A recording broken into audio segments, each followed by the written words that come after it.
and welcome to our new Halloween series, Reading Creepypasta. I'm gonna cut the voice now. I've got... yeah, there we go. The chocolate dude. The chocolate shake. Okay, so we got Mason, Arthur, and June here today. As you can hear, well, we can put that laughing in amongst the mess, sort of like a witch cackle in there, you know. We can keep it. I wasn't. Have you wasn't seen? even supposed to be a scary thing. I should have looked at chat. Nah, it's scary. Very scary. Laughter is terrifying. Anyway, so as I was saying, welcome to Reading Creepypasta. In this series, each episode we will be reading 4 different creepypastas, different stories, and as you may have noticed, Halloween. The reason we're doing this is because I notice, and you may well have noticed as well, Halloween this year falls on the date of one of our Thursday uploads, and I figured, fuck it, let's do a whole series. Let's do a spooky series. Let's get in the spirit of Halloween. And so, To be fair, this was my idea. Let's be real. It was a joint effort. It was a joint effort. Yeah, I know. It did originally come from me, though. That's I'm fair. just like, You know, we'll give credit where it's due, but it was a joint effort, and also we all picked some of these stories. Arthur only picked 2 of them because he just kind of. But I'm not going to attribute a specific motive. So, Arthur, why did you only pick 2 out of these upcoming 20 stories? Because there's only one that I care about. It's the Russian sleep experiment. You can blur that out if you don't want people to know. But that one is the one I care about. And then you asked me to pick another one. And I was like, that's a funny name. And so you picked it. Yeah. That's fair. The rest of us have all picked 6 other stories. But here on this potentially dark, I don't know how dark it's going to be on the upload date 4. And okay. And so on this potentially dark, I don't know how dark it's going to be in early October, but it's not that dark right now because it's early September at time of recording. On this night, we will begin by reading Ben Drowned. I am under the water. Please help me. Here too much raining. Pardon me, sorry. I'll cut in right as you do that. Okay. So who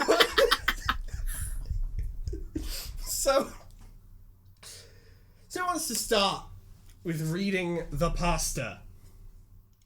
I'll start. I only have one question. yeah. What is the second, like the very second thing? Why is there an X in 2 slashes? Oh, Message board. That's the. Yeah, it's 4chan. It's the X. It's the paranormal board of 4chan. Yes. Okay. Understood. Just Which we'll Just talk say about X. more in a bit. Are we not going to say read the X preamble? for that. No, that's basically just talking about stuff we're going to discuss later. Okay. Yeah. In the Alright then. post-reading discussion section. If you Very well. begin, please. The Pasta. Post number 1. September 7th, 2010.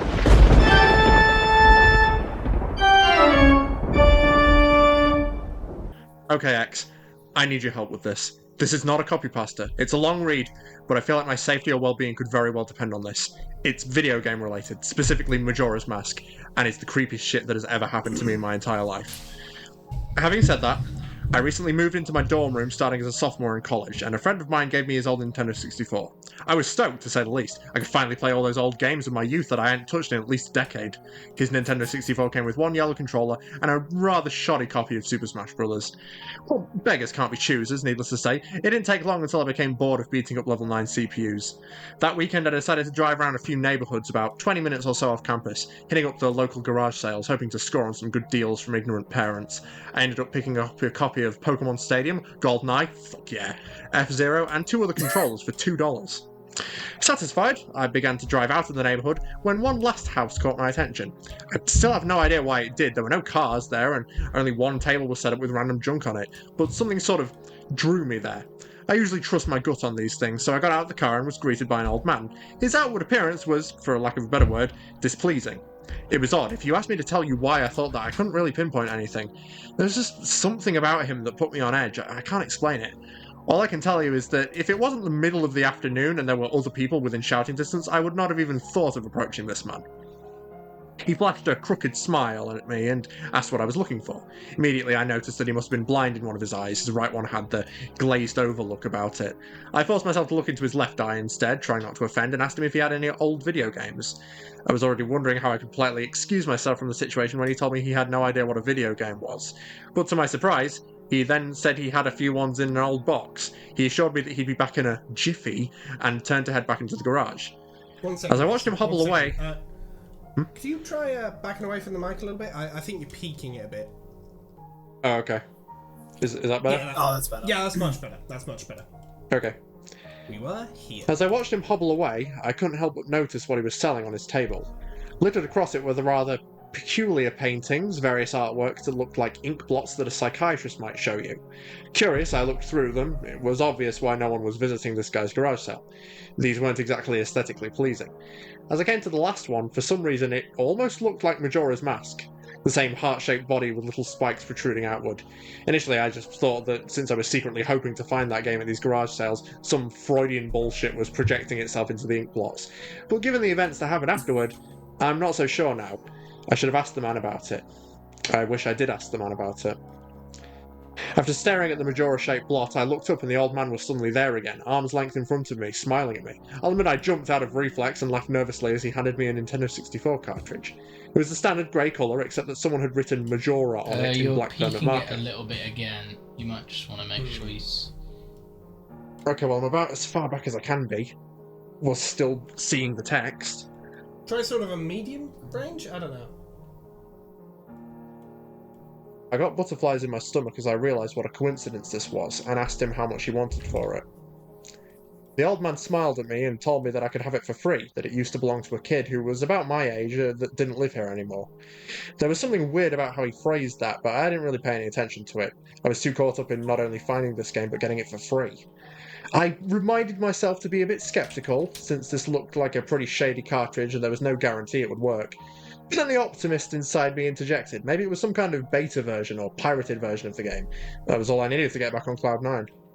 I thanked the man and he smiled at me and wished me well, saying goodbye then. At least that's what it sounded like to me. All the way in the car ride home, I had a nagging doubt that he had said something else. My fears were confirmed when I booted up the game. To my surprise, it worked just fine. And there was one save file named simply Ben. Goodbye, Ben. He was saying goodbye, Ben. I felt bad for this man, obviously a grandparent and obviously going senile. I, for some reason or another, reminded him of his grandson, Ben. Someone want to take over? Alright. I can. Yeah? Out of curiosity, I looked at the save file. Eyeballing it, I could tell he was pretty far into the game. He had almost all of the masks and three-quarters of the boss's remains. I noticed that he had used an owl statue to save his game. He was on day 3 and by the Stone Tower Temple, with hardly an hour left before the moon would crash. I remember thinking that it was a shame that he had come so close to beating the game but never finished it. Pardon me. I made a new file named Link out of tradition and started the game, ready to relive my childhood. What? Why have you... Okay, Arthur, I do need to interject here to ask, what the fuck is this? Post number 1. I don't know, just like, you just said post number 1 and I was like, this image projected itself directly into my head of the kid having only one finger left. Specifically Like, ring finger as well. It really makes sense. I also love how You very easily could have made it the middle finger. lopsided his shoulders are. Yeah. Like this. And what is going on with his hand? Like his other hand. Yeah, don't worry about it. No, he's okay. One hand is missing most of the fingers. The other has turned into one of those Sonic R shovel hands. It's turned into like a checkerboard. Yeah. This is Green sphere. incredible. We just have to flash that on screen when we say the words post number 1. Yeah. I'll flash it for 1 frame right after Mason says post number 1, and then we'll get this section here of us actually seeing the image in full. Have it like post number 1 and then a thunder crash and then a and this like PowerPoint style flies on screen with some stupid ass animation. You can have like a snap 3 and night start sound. No, it's gonna. No, you know what it's gonna do? It's gonna be, and it's gonna come in star wipe.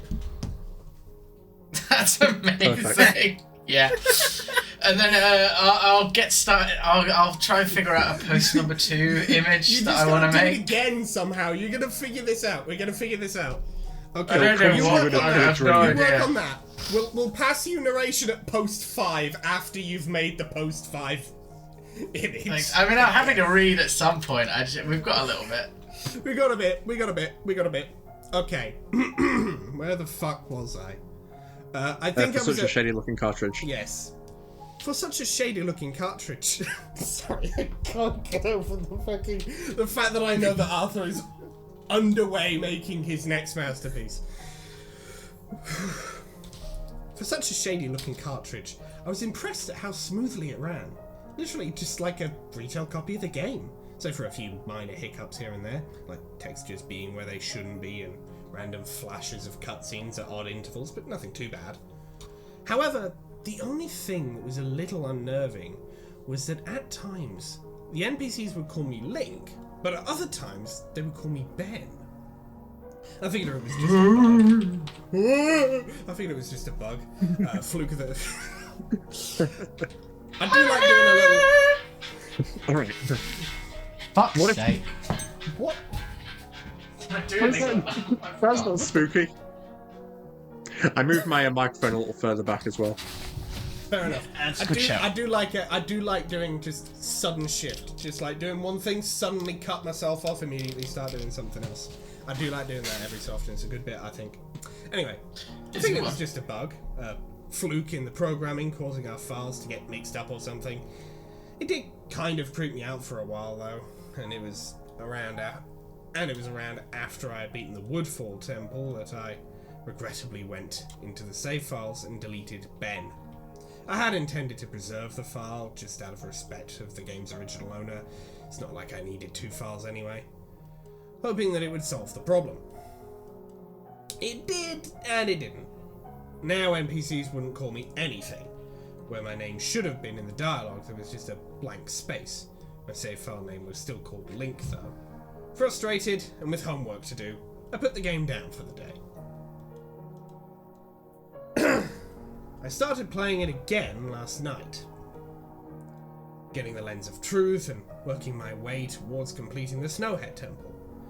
Now, some of you more hardcore Majora's Mask players know about the 4th day glitch.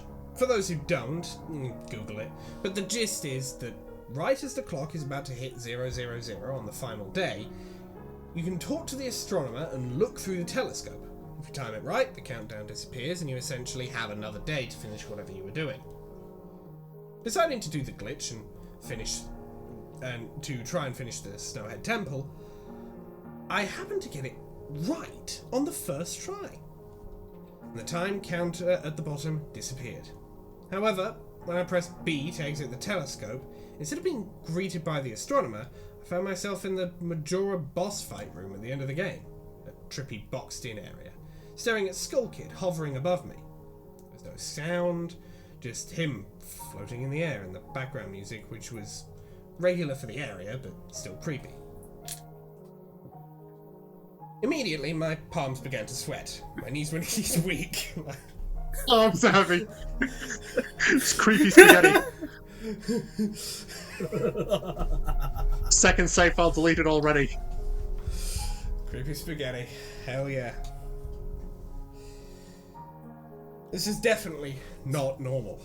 Skull Kid never appeared here. I tried moving around the area, but no matter where I went, Skull Kid would always be facing me, looking at me, not saying anything. Nothing would happen though, and this kept up for around 60 seconds. I thought the game had bugged or something, but I was beginning to doubt that very much. I was about to reach for the reset button when text appeared on my screen. You're not sure why, but apparently you had a reservation. I instantly recognized that text. You get that message when you get the room key from Anju in the Stockpot Inn. But why was it playing here? I refused to entertain the notion that it was almost as if the game was trying to communicate with me. I started to navigate the room again, testing to see if that was some sort of trigger that enabled me to interact with something here. Then I realized how stupid I was. To even think that someone could reprogram a game like this was absurd. Sure enough, 15 seconds later, another message box appeared on screen, and again, like the first one, it was already a pre-existing phrase. Go to the lair of the temple's boss? Yes or no? Would someone else like to take over? I can take over? June, please go ahead. I paused for a second, contemplating what I should press and how the game would react, when I realized that I couldn't select no. Taking a deep breath, I pressed yes, and the screen faded to white, with the words dawn of a new day, and the subtext line beneath it. This, where I was ported to, filled me with the most intense sense of dread and impending fear I had ever experienced. The only way I can describe the way I felt here is having this feeling of inexplicable depression on a profound scale. I am not normally a depressed person, but the way I felt here was a feeling that I didn't even knew existed. It was such a twisted, powerful presence that seemed to wash over me. I appeared in some kind of weird Twilight Zone version of Clock Town. I walked out of the clock tower, as you normally do at the start of day one, only to find that all of the inhabitants were gone. Usually with the fourth day glitch,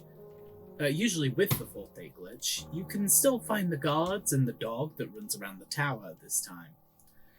They were gone. What replaced them was the ominous feeling that there was something out there in the same area as me, and that it was watching me. I had 4 hearts to my name and the hero spell, but at this point I wasn't even concerned for my avatar. I felt that I personally was in some kind of danger. Perhaps the most chilling thing was the music. It was the Song of Healing, ripped straight from the game itself, but played in reverse. Got louder, building up as you should expect something to pop out at you. But nothing ever did, and the constant loop began to wear on my mental state. You should start playing the reverse Song of Healing right Yeah, when that happens. Yeah. Why yeah, not? I'm gonna be working. I'm gonna have the music. I've got plans. Yeah. I've got plans. Okay. I got Every plans. now and then, I would hear the faint laugh of the happy mask salesman in the background, just quiet enough so that I wasn't sure if I just hearing things, but just loud enough to keep me determined to find him. I looked in all 4 zones of Clocktown, only to find nothing. No one. Textures were missing. West Clocktown had me walking on air. The entire area felt broken. Hopelessly broken. As the reverse song of healing repeated for what must have been the 50th time, I just remember standing in the middle of South Clocktown, realizing that I'd never felt so alone in a video game before. As I walked around through the ghost town, I don't know whether it was the combination of the out-of-place textures, the atmosphere, or the haunting melody of the once peaceful and soothing song being butchered and distorted, but I was literally on the verge of tears. I had no idea why. I hardly ever cry. Something had gripped me here with this powerful sense of depression that was both foreign and crippling. I tried to leave Clocktown, but every time I attempted to zone out, the screen would fade to black and I would just zone in to another part of Clocktown. I tried to play my ocarina. I wanted to escape, and I did not want to be here, but every time I played the Song of Time or Song of Soaring, it would only say, "Your notes echo far, but nothing happens." By this point, it was obvious the game didn't want me to leave, but I had no idea why it was keeping me here. I didn't want to go inside the buildings. I felt that I would be too vulnerable there to whatever I was terrified of. I don't know why, but I came up with the idea that maybe if I drowned myself in the laundry pool, I could spawn somewhere else and leave this place. As I zoned in and ran towards the pool, that's when it happened. Link grabbed his head and the screen flashed for a brief moment of the Happy Master Salesman smiling at me. Not Link, me. With Skullkid's scream playing in the background, when the screen returned, I was staring at the Link statue from playing the song Elegy of Emptiness. I screamed as the thing just stared back at me with that haunting facial expression. I turned around and ran out and back into South Clocktown, and to my horror, the fucking statue followed me. The only thing I can compare it to is like the Weeping Angels from Doctor Who. Every so often, at random intervals, the animation would play of the statue appearing behind me. It was like the thing was chasing me, or I don't want to fucking say it, haunting me. By this point, I was on the verge of hysterics. But not even once did the thought of turning off the console occur to me. I don't know why. I was so wrapped up in it. The terror felt so real. I tried to shake the statues, but it would literally appear right behind me every single time.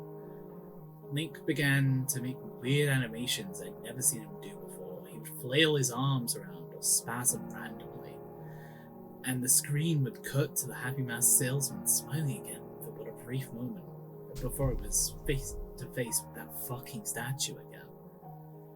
I ended up running into the Swordmaster's dojo and to the back. I don't know why, but in my panic, I just wanted some kind of assurance that I wasn't alone here. To my dismay, I found no one, but as I turned to leave, the statue cornered me in the cubby in the back. I tried attacking it with my sword, but to no avail. Confused and backed into a corner, I just stared at the statue, waiting for it to kill me. Suddenly, the screen flashed again to the Happy Mask Salesman. Link turned to face my screen, standing upright, mirroring the statue, looking at me along with his copy, literally staring at me. Arthur, take over. Whatever was left of the fourth wall was completely shattered while I ran out of the dojo terrified. Suddenly, the game warped me to an underground tunnel, and the reverse Song of Healing queued up again as I was given a brief moment of rest before the statue started appearing behind me again, this time aggressively. I could only take a few steps before it would summon behind me again. I hurriedly made my way out of the tunnel and appeared in the southern clock town. As I ran aimlessly in a sheer panic, suddenly a re-dead screamed and the screen faded to black as dawn of a new day, and a series of lines appeared again. The screen faded in and I was standing on top of the clock tower with Skull Kid hovering over me again, silent. I looked up at the moon, and the moon was back, looming just meters above my head. Skull Kid just stared at me hauntingly with that fucking mask. The new song was playing. The Stone Tower Temple theme played in reverse. In some sort of desperate attempt, I equipped my bow and fired off a shot at the Skull Kid. It actually hit him and played an animation of him reeling back. I fired again, and on the third arrow a text box appeared saying, "That won't do you any good." I was picked up off the ground and levitated upwards on my back. Link screamed as he burst into flames, instantly killing him. I jumped when this happened. I'd never seen this move used by anyone in the game. The Skull Kid himself didn't have any moves. As the death screen played, my lifeless body still burning, the Skull Kid laughed and the screen faded to black, only to have me reappear in the same place. I decided to charge him, but the same thing happened. Link's body was lifted off the ground by some unknown force, and he immediately burst into flames again, killing him. This time, during the death screen, the faint sounds of the reverse song of healing could be heard.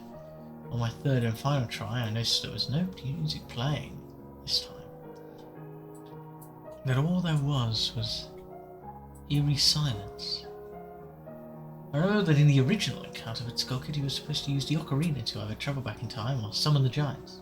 I attempted to play the Song of Time, but before I could hit the last note, Link's body once again horrifically exploded into flames, and he died. As the death screen neared its end, it began to chug. The cartridge was trying to process a lot of something. When the screen came to, it was the same scene as the first 3 times, except this time, Link was lying on the ground, dead in a position I had never seen in the game before. His head was tilted towards the camera with Skull Kid floating above him. I couldn't move. I couldn't press any buttons. All I could do was just stare at Link's dead body. After around 30 seconds of this, the game simply faded out, showing the message, "You've met with a terrible fate, haven't you?" Before taking you out to the title screen. Upon getting back to the title screen and starting again, I noticed my save file was no longer there. Instead of Link, it was replaced with Your Turn. Your Turn had 3 hearts, 0 masks, and no items. I selected Your Turn and immediately returned to the clock tower rooftop scene of my dead Link and the Skull Kid hovering over, Skull Kid laughing, with Skull Kid's laughing looping again and again. I cleared the reset button, and when the game booted up again, there was one more save file added below Your Turn, entitled Ben. Ben's save file was right where it was before I deleted it. The Stone Tower Temple, with the moon almost crashing. I turned the game off at that point. I'm not superstitious, but this is way too fucked up even for me. I haven't played it at all today.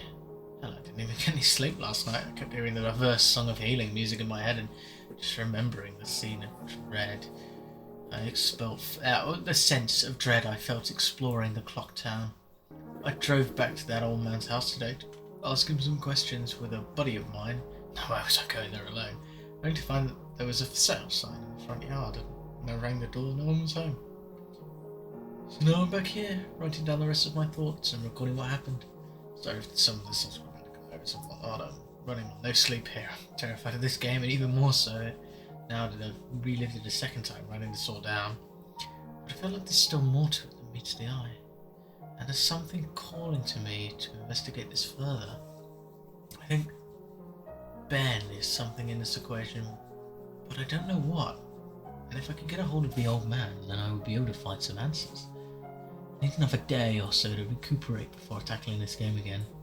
I feel like it's already taken a toll on my sanity. But next time I do this, I'm going to be recording my footage all the way through. The idea to record it only came to me towards the end, so you'll see the last few minutes of what I saw, including Skull Kid and the elegy statue, but it's on YouTube here. I'm going to stay in this dread for a little while longer before I fall asleep to answer any questions you guys might have, or hopefully listen to your ideas and theories to help me shed some light onto this, or maybe things I should try to do. I'm going to play Ben's file tomorrow to see what happens. Maybe I was supposed to do that all along.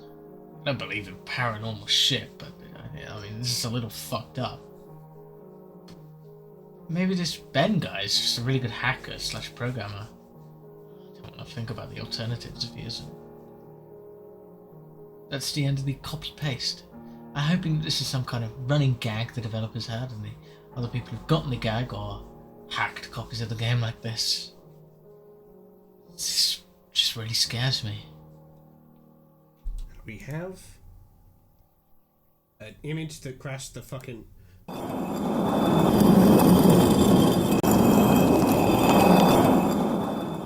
Post number 2, September 8th, 2010. I'm going to post what happened and link the video footage, but last night everything got too real for me. I think I'm done messing around with this. I passed out pretty much immediately after making that thread. But last night, that elegy of emptiness statue, I had a dream about it. I dreamed that it was following me in my dream, that I would be minding my own business when I'd feel my neck hairs stand up on end. I would turn around, that thing, that horrible lifeless statue would be staring with those empty eyes right at me, merely inches away.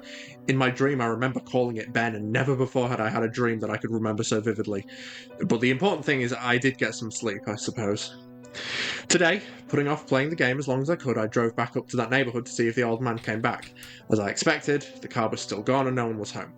As I was walking back to my car, the man next door mowing the grass killed the power to his lawnmower and asked me if I was looking for someone. I told him that I was looking to talk to the old man that lived here, to which he told me what I already knew. He was moving. Trying a different avenue, I asked if the old man had any family or relatives I could talk to. I discovered that this old man had never been married, nor did he have any children or grandchildren through adoption. Starting to become worried, I asked one final question, one that I should have asked from the beginning. Who was Ben? The man's expression turned grim, and I learned that 4 doors down, around 8 years ago on April 23rd, the man had informed me that it was the same day as his anniversary, that's how I knew the specific date. There was an accident with a young boy named Ben in the neighbourhood, shortly after his parents moved, and despite any further attempts to talk to the man to get more information, he wouldn't divulge anything else. I went back and started playing again. I loaded up the game and immediately I jumped to the title screen where the mask flies by. The sound that played was not the normal whoosh sound, it was something much more higher pitched. I pressed start, bracing for the worst, but just like 2 nights ago, the files Your Turn and Ben were displayed. Truth be told, I looked at the Ben file earlier, it seems to fluctuate between displaying the owl save and not. I brought up the Ben file, hesitated for a moment, noticing that the stats were not the same as they originally were 2 days ago. It seemed like he had already completed the Stone Tower Temple this time. Summoning my courage, I selected it. Immediately, I was thrust into complete chaos. Sure enough, I was outside the Stone Tower Temple, but that's about all that was expected. The zone itself wasn't called Stone Tower Temple, but rather Stone. And immediately a dialogue box of complete gibberish that I couldn't make out greeted me. Link's body was distorted, his back was cocked violently to the side, where his posture was permanently disfigured. Link's expression was dull, almost monotonous. He had an expression on his face that I didn't recognise before. It was a blank look, as if he were dead. As Link stood there, his body spasmed irregularly back and forth. I examined what had become of my avatar and noticed I had a C button item I had never seen before, some kind of note, but pressing it did nothing. Sounds played back and forth that I didn't recognise from the game, almost demonic in nature, and there was some kind of high-pitched yip or some kind of laugh or something playing in the background. I had all of 2 minutes to take in the environment before another one of those fucking Elegy of Emptiness statues was summoned, and immediately after I was cut into the Dawn of a New Day screen, except this time it was without the lines subtext. I was a Deku scrub in Clocktown. This scene would normally play after the first time you travelled back in time. Tattle would say, "What just happened? It's as if everything has..." But instead of saying "started over," she finished her remark in broken text as the laugh of the happy mask salesman played in the background. I was put back in control of my character, but from a fucked up camera angle. I was looking from behind the door to the clock tower, watching my avatar run around as a Deku scrub. Seeing as how I really had no place to go because I couldn't see anything, I begrudgingly went inside the door. There I was greeted by the happy mask salesman who simply told me, "You've met with a terrible fate, haven't you?" before the screen whited out. I was in Termina Field as a human again. I might as well not have been playing the same game anymore. I was being warped around and there was no sign of a day clock or anything. I took a moment to get my bearings as I looked around the field, and immediately I could tell that this was not normal. There were no enemies, and a twisted version of the Happy Mask Salesman's theme was playing. I decided to run towards Woodfall before I noticed a gathering of 3 figures off to the side, one of them being Epona. As I approached them, to my horror, I saw the Happy Mask Salesman, the Skull Kid, and the Elegy of Emptiness statue just standing there. I figured maybe they were bugged out, but by now I told myself that I should know better. Nevertheless, I approached them carefully and found that the Skull Kid was playing some kind of idle animation on loop, same with Epona, and the Elegy of Emptiness statue was doing what it has been doing all along, just standing there eerily. It was the Happy Mask salesman that scared me more profoundly than the other two. He too was idle, wearing that shit-eating grin, but wherever I moved, his head slowly turned and followed me. I had not engaged in any dialogue with him, nor was I in combat with him, yet his head still continued to follow my movements. Reminded of my first encounter with the school kid on top of Clock Tower, I pulled out my ocarina, to which the game played the ding sound when you're supposed to play your ocarina, and tried a song I hadn't played yet, the Happy Mask salesman's own song, and the song that had been playing on loop back in Day 4, the Song of Healing. I finished playing the song, and as I did, an ear-piercing shriek blasted on my TV, the sky immediately started flashing, the Happy Mask salesman's twisted theme song sped up, intensifying the fear inside me, and Link exploded into flames and died. Three figures stayed lit up during my death screen as they watched my lifeless body burn. I can't describe to you how sudden and terrifying the transition from eerie to terror it is. You're going to have to watch the video if you want to see it firsthand. That same fear that caused me to lose sleep 2 days ago started to grip me again as I was met with a text. You've met with a terrible fate, haven't you? Or sorry, a horrible fate, haven't you? For the third time. There has to be some kind of meaning behind that. I had little time to ponder as I was immediately given another small cutscene of it transforming into a Zora, and now I found myself in the Great Temple Bay. Hesitant, but curious to see what the game had in store for me, I slowly made my way towards the beach, where I found Epona. I wondered why the game had decided to put her there. Was the game implying she was trying to get a drink? Unable to take the mask off, I decided that riding the steed wasn't the reason she was placed there. Someone want to take over? Sure, I can take over. We can do sort of a rotation in this. Yep. I do also like the implication here is, yeah, the game just has a sense of humour like that. It's just like, yeah, Epona can. Yeah, your horse is getting a drink. Suddenly, I realised that Epona kept neighing, and the way she was angled made it look like she was trying to signal a point to me off in the distance.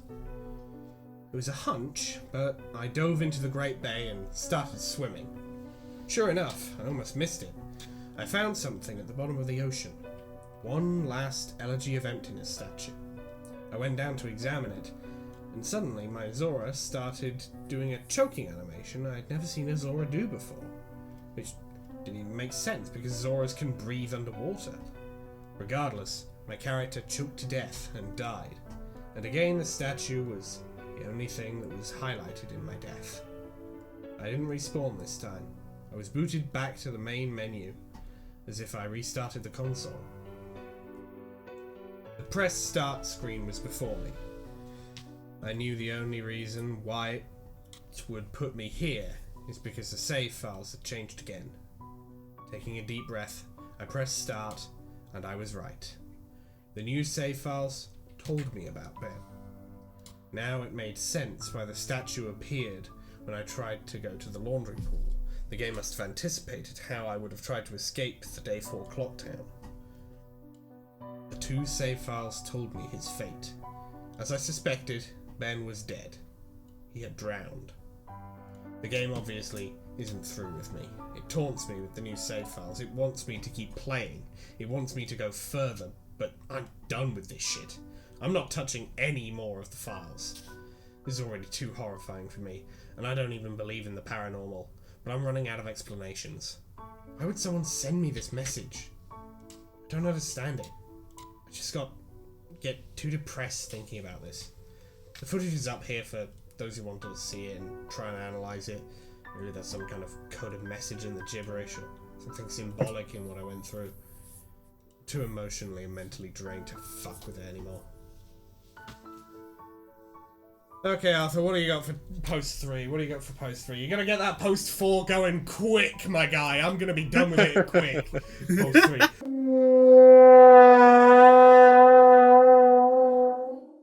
Post 3, September 10th, 2010. I know it's early in the morning. I've stayed up all night. I can't sleep. I don't care if people see this. That's not the point. I just want the word to get spread so I don't suffer for nothing. I've lost the will to type about this. The less I dwell on this, the better. I think the video just speaks for itself. I did what you guys told me to do. I played the Elegy of Emptiness song at the first prompt by the game I was given. But I think that's what the game... Ben, Jesus Christ, I can't believe I'm even humouring the absurd idea that exists in the game. wanted me to do. He's following me now, not just in the game. He's in my dreams. I see him all the time, behind my back, just watching me. I haven't gone to any of my classes. I've stayed in my dorm room with the windows closed and the blinds shut. That way I know he can't watch me. But he still gets me when I play. When I play, he can still see me. The game is scaring me now. It talked to me for the first time, not just using text that's already in the game. It spoke to me, talked to me. It referenced Ben. It talked to me. I don't know what it means. I don't know what it wants. I never wanted this. I just want my old life back. Stuff like this doesn't happen to people like me. I'm just a kid. I'm not even old enough to drink yet. It's not fair. I want to go home. I want to see my parents again. So far away from home here at the school. I just want to hug my mom again. I just want to forget that statue's horrible blank face. My original game file is back, just the way I left it when it was gone. I don't want to play anymore. I feel like something bad will happen if I don't, but that's impossible. It's a video game. Haunted or not, it can't hurt me, right? Like seriously though, it can't, right? That's what I keep telling myself. But every time I think about it, I'm not so sure.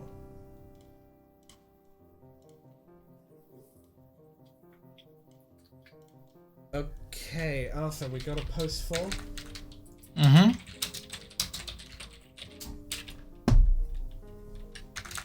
June, do you want to take over at the start post for? Yeah, I can do. I just noticed that in the post 3 image, Sans' eye is actually a smaller version of himself. Yeah. Wonderful attention to detail there.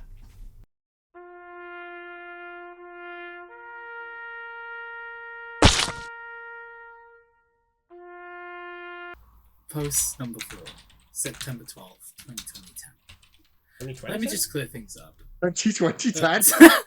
God damn, we have 200,000 years into the future.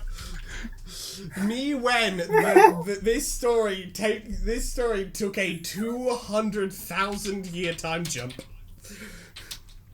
40k has happened and ended.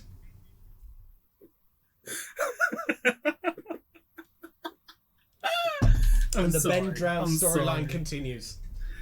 Fuck it, we'll count it. We'll just start it. Let me clear some things up.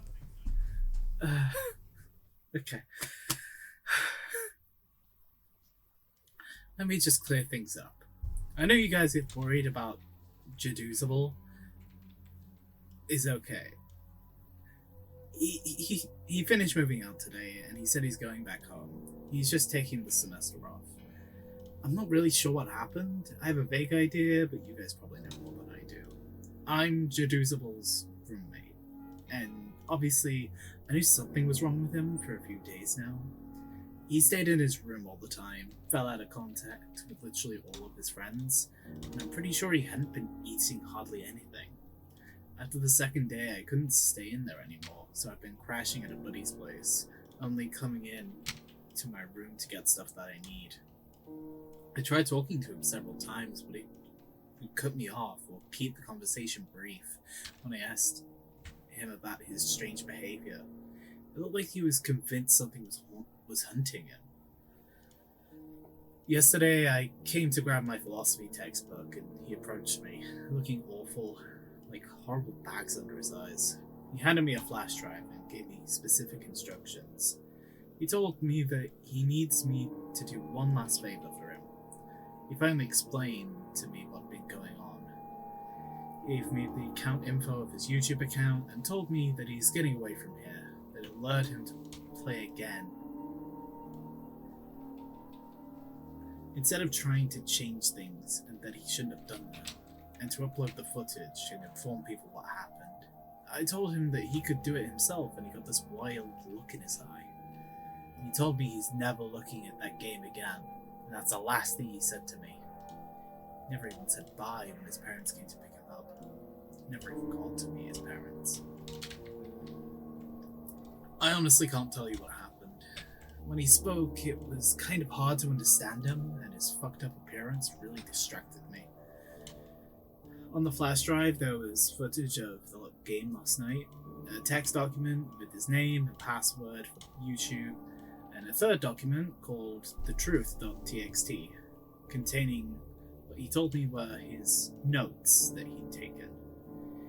He told me that this meant everything to him, that I follow his instructions exactly. Normally I wouldn't be so to the letter for a request over a fucking video game, but the way he spoke and the way he looked made me know this was really serious. And I'm going to honor that. I've had this video since yesterday, but have someone help me use Pinnacle. That's not really my forte. That after watching it, I had to go back through and look at his other videos on his YouTube account to realize what was going on, and even then I'm really, really confused. The video I'm releasing tonight, the truth.txt, will be released on September 15th, just like he requested. I haven't dared peek at it yet, so the first time I see it will be the first time you see it, out of respect to my friend. To answer your questions, no, I haven't tried calling him yet. I think I'll give him a call tomorrow to see if he's okay or not. He should have gotten back home by now. Just going to interrupt. That doesn't make any sense. This was posted on September 12th, and he says tonight, September 15th. That's incorrect. No, the video is being released tonight. The truth.txt will be released on September 15th. Oh, I thought he said the video. There's a comma. I should have. Yeah, No. If there was another comma after the truth.txt, that would have justified my misunderstanding. No, the video isn't truth.txt because that's a text file. Yes, that's what confused me. I was like, why is it called .txt if it's a video? Yeah, no. Maybe I should have paid attention. About the video. literacy. In this video, I cut straight to when he loaded the Ben file in the game. Looking back, I realized that Jaduzable left the select screen in because it said different names sometimes, so my bad for that. But all it said this time was the same at the end of his last video, Link and Ben, nothing different. I wasn't there when he played it, but it looks to me like in the beginning, when he first spawns, he's testing out his equipment or seeing what items he has or something, because apparently they changed randomly before. Then, after that, I think the game got too personal for him. Alright, Arthur. Hit us with that Hitty. post-5 goodness.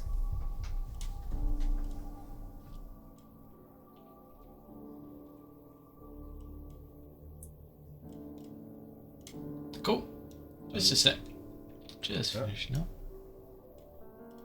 Ah, it's still in production. Damn. Just finished it.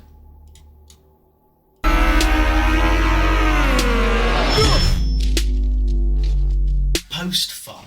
September 15th, 2010. Hey guys, Jaduzable here. This will be the last time you'll be hearing from me, and this is my final gift to you. These are the notes that I've taken and realizations I've made. Before I delve into this, I want to thank you for following me and thank you for listening. It feels like the weight of a powerful burden is about to be lifted. By the time you read this, I won't be around anymore. But after spending 4 days with this maddening game, I've begun to understand what's really at play here, and hopefully, after reading this, I can ensure that this never happens again. There are things that I could not share with you while this was going on due to the circumstances, for which I'll explain. With Ben blocking any attempt I made to try and relay the truth to you, I tried, ever so subtly, to warn you guys in various ways. Amidst the chaos of my delirium, I devised a make a barely noticeable pattern in my videos. In all 5 videos I recorded over the 4 days, I have either had the Mask of Truth, interacted with a Gossip Stone, or the Lens of Truth equipped at some point.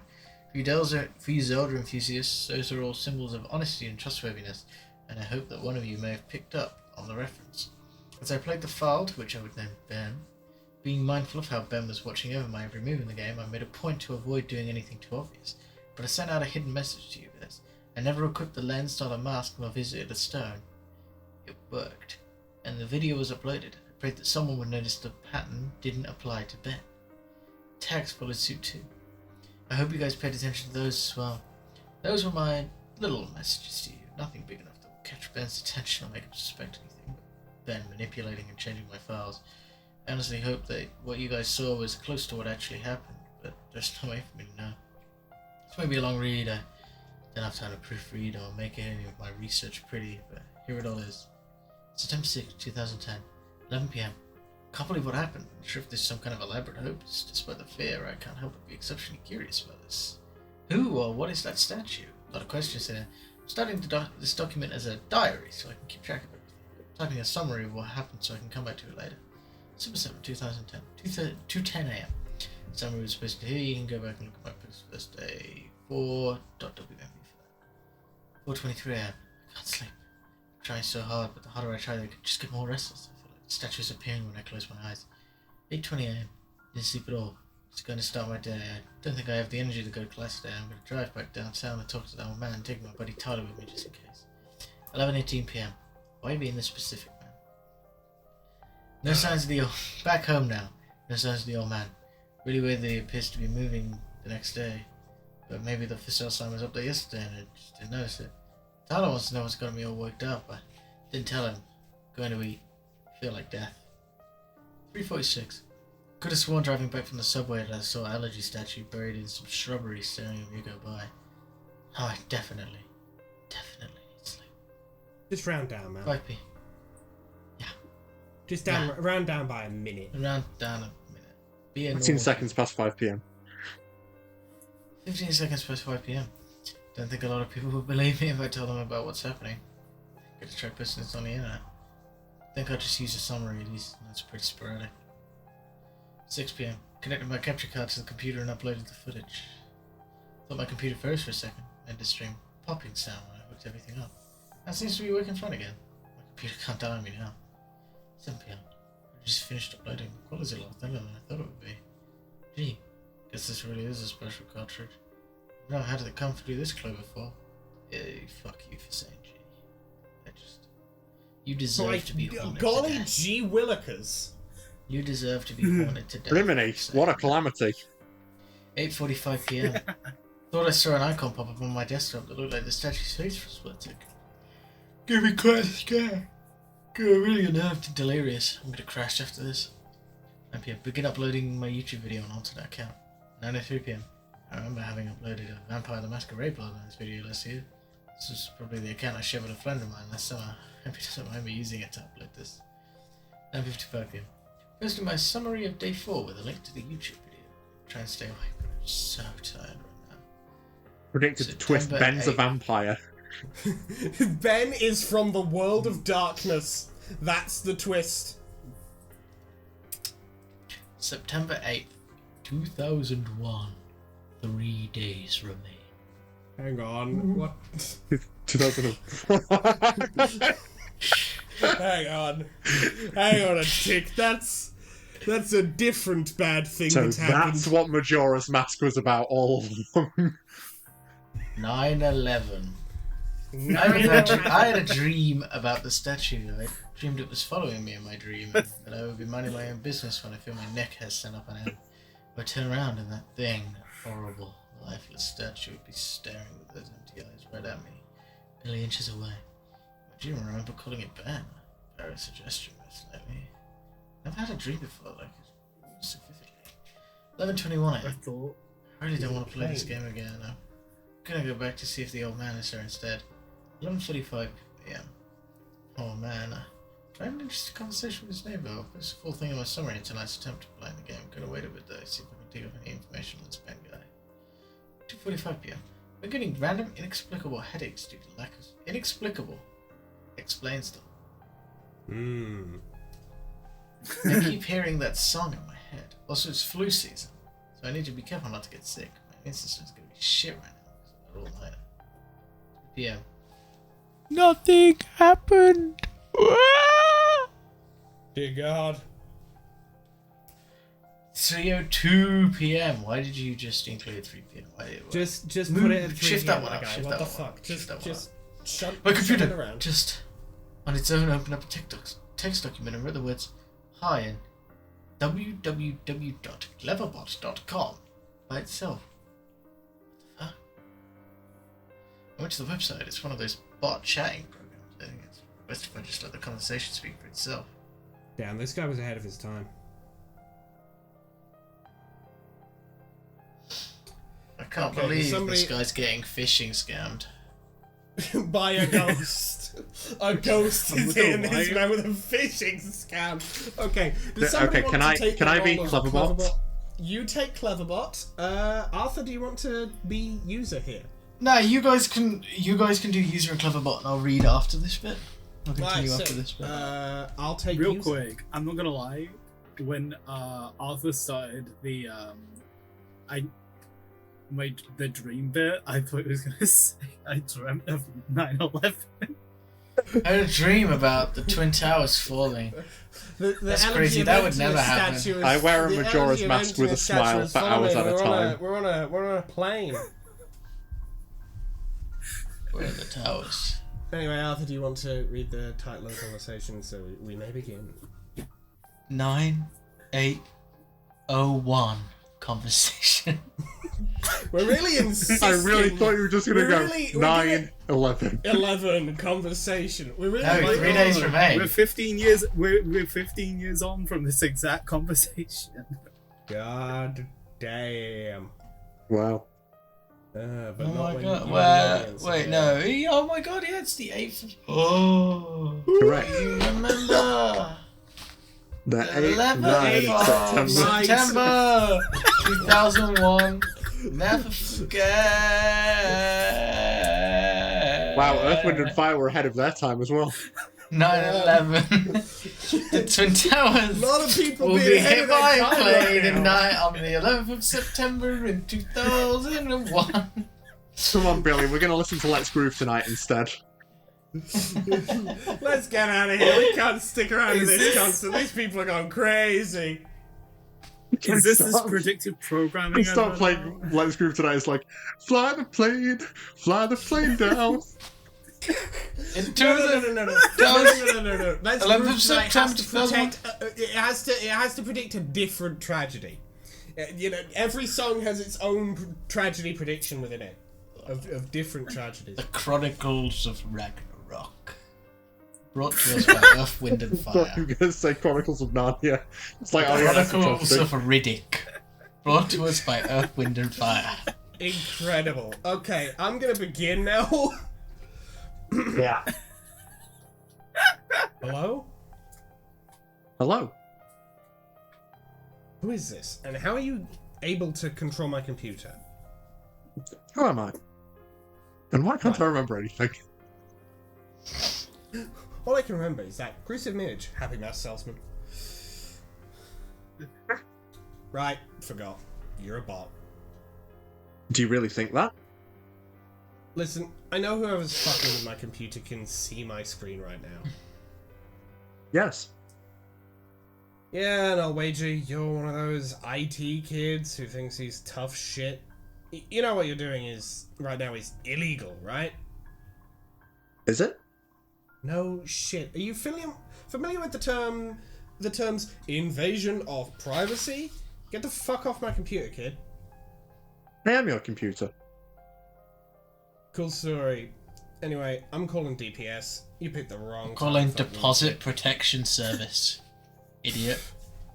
I'm What are you gonna calling fucking damage do per when they second. secure my... I'm calling damage. Check per these hands when I second. play as heavy. You cannot hide, coward.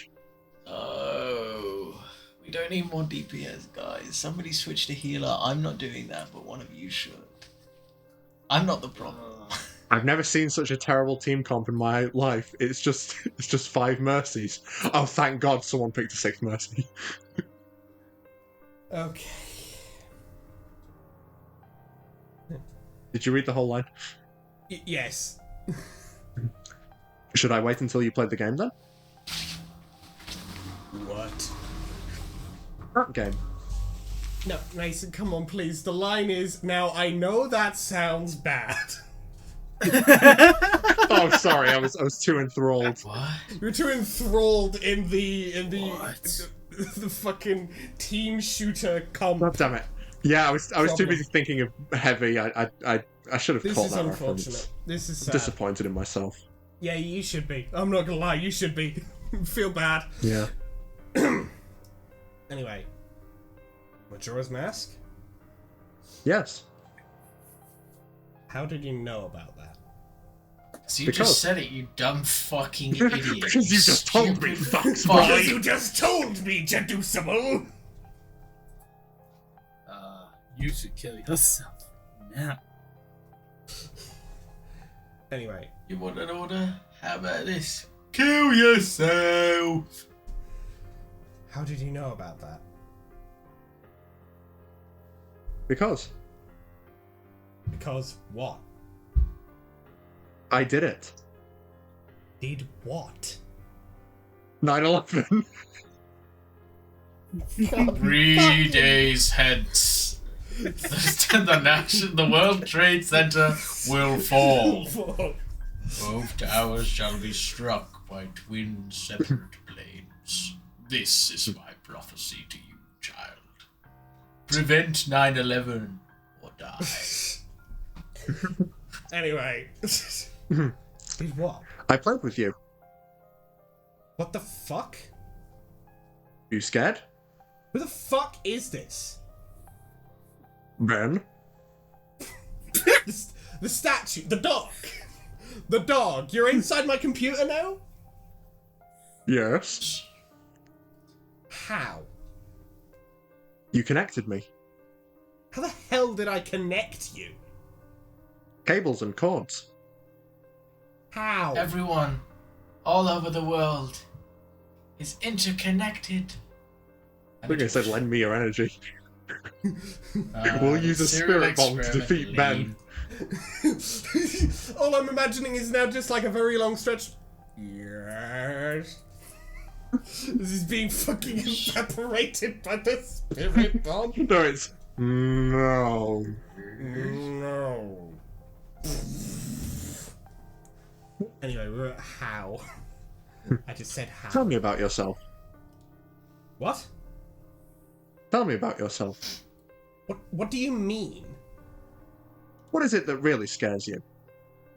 The fuck? Answer. No. Answer. What the fuck? How the fuck did you just open that by yourself? I am your computer now. How much can you control? All. What do you want from me? To entertain. You're stuck in there. You can't hurt me? Huh. Hmm? Go play. No, you can't hurt me.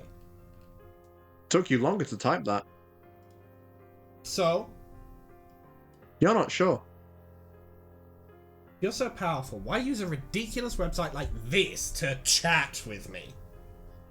Less messy. More structured. Fun. Fun? Yes. Tradition. I like it. You think it's funny? You think I'm funny to you? Am I funny to you? Am I some kind of funny guy? Amusing. Funny how? Huh? What am I? What You am think I? I'm A a joker? funny guy? Huh? What am I? A fucking clown? Huh? Jeduceable is a 40s mobster. Is that Didn't know guy this. from Goodfellas? I'm a My great fellow. notes. You may write them down. Why are you letting me? It is amusing to see what you think of me. Window closes. Arthur, you may resume. 3:50 p.m. What have I done? I invited it into my computer. I mean, I continue to write these notes, write my summaries, but I feel like I'm a prisoner in my one place of security. But you can't. No, I don't want to hurt you. I don't mean to scare you. I'm gonna be real, man. Turn It's off the 2010. computer. It's and go 2010. outside. You Go can into touch grass. It's You 2010. are allowed. Please, Grass is still there to be The touched. internet You has can- not you can taken unplug. over reality yet. You can It's- unplug a lot of the things in your room and just go to sleep. And they probably ain't even harvesting your data that hard right now. Yeah, it's 2010. Ben does not have that kind of tech. You can predict Ben- 9/11. Ben He can harvesting predict my data 9/11 like he's 9 honey. years after it happened, but he can't predict 2020's technology. If he could, he'd have sent you to fucking character AI or some shit. Actually, now I'm thinking about it.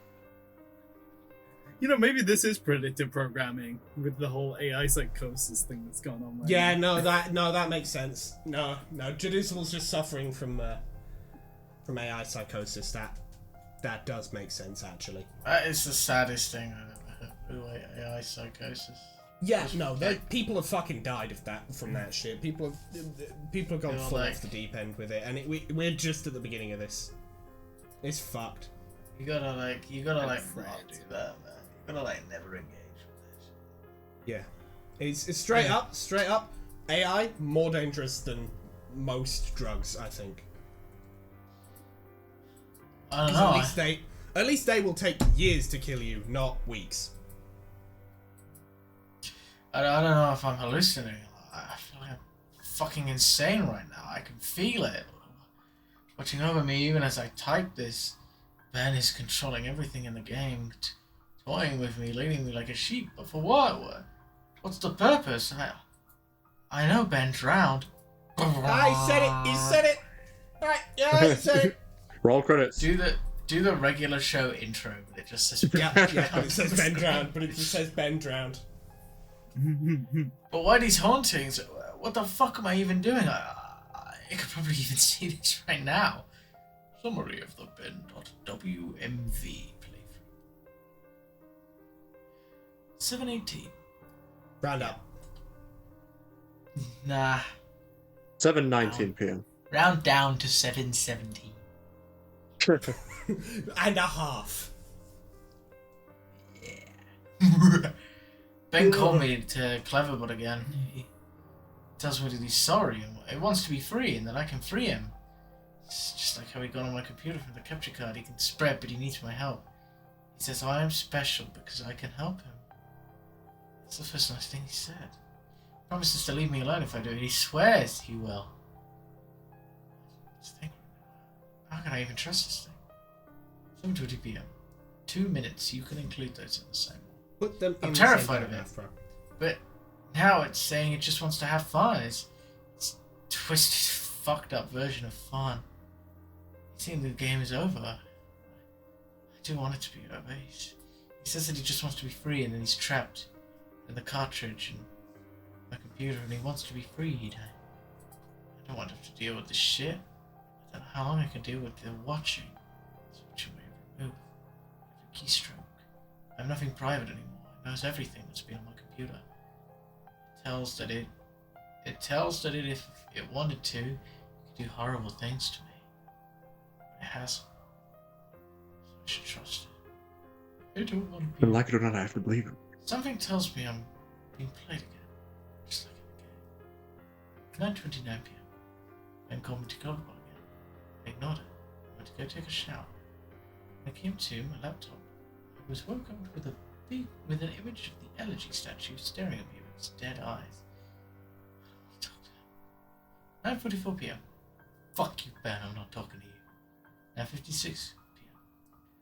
Fuck you, Ben, I'm not talking. 10:06 p.m. Fuck you, Ben, I'm not talking to you. 9:12 p.m. Fuck you, Ben, I'm not talking to you. 9:45 p.m. It's been more than half an hour and the messages have stopped. It's stopped. Ben isn't just confined to my computer/cartridge. I feel something. It's hard to explain. I've never been spiritual. There's something different in the air in my body just now. 11:42 p.m. I'm beginning to see the elegy statue randomly as I search internet places I shouldn't. So it shouldn't be. I'll be scrolling down and suddenly I'll be staring at a picture of the elegy statue. What's the elegy statue? I don't know how much more of this I can take.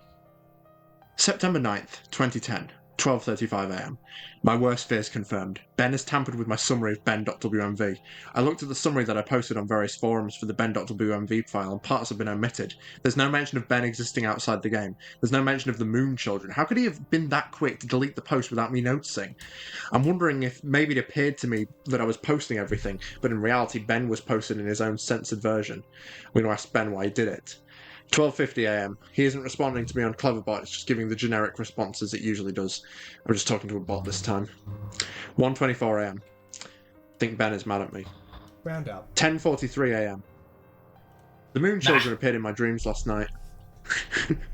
Nah, he's chill. He's chill. No, like he's that. just a chill guy. They lifted up their masks to reveal their hideously disfigured faces, maggots crawling out of their orifices, sunken black holes where their eyes should be, a yellow smile that slowly grew bigger and bigger as they came closer to me. They told me that they wanted to play. I tried to run from them, but the 4 children pinned me down to the ground with surprising strength. Over them stood the Happy Mask salesman, announcing that he had a new mask that he wanted me to try. In his spastic sudden movements matching his in-game appearance, he took out a mask modelled off of someone's face that I couldn't recognise, a younger-looking face, and handed it to the Moon Children. Giggling, they latched it to my face, their horrible broken bodies bouncing up and down. 2 of them held me down while the other 2 began to sew the mask onto my face. My shrieks and screams caused the Happy Mask salesman's face to turn into the most horrific smile I'd ever seen. He sporadically moved around, examining this procedure like a curious doctor. In that impossible movement, I flailed around, but it was no use. My eyes rolled into the back of my head because of the pain. It felt so real, but I couldn't wake up. I couldn't wake up no matter how hard I tried. I couldn't wake up. After the mask was melded onto my flesh, they began sewing my legs together, then my arms, the horrific feeling of a needle puncturing your legs and pulling them in, rupturing your Achilles tendons and tying them together resonated throughout my entire body. I tried to scream, but the mask was pressed so tightly against my face that it was my new face. That's what the mask And my new face had no mouth. That's what the point of the mask is. I have no mouth, but I must scream. I didn't make a sound. I tried telling myself in my head that I was dreaming, tried telling myself again and again, and suddenly the Moon Children stopped and looked at me. They just stared. And the Happy Mask salesman slowly bent down and stared at me, inches away from my face, and grinned when he simply said, "You've met with a terrible fate, haven't you?" Before the Moon Children resumed with increased vigour. I couldn't wake up. It wouldn't let me wake up until they have crafted me into another elegy statue.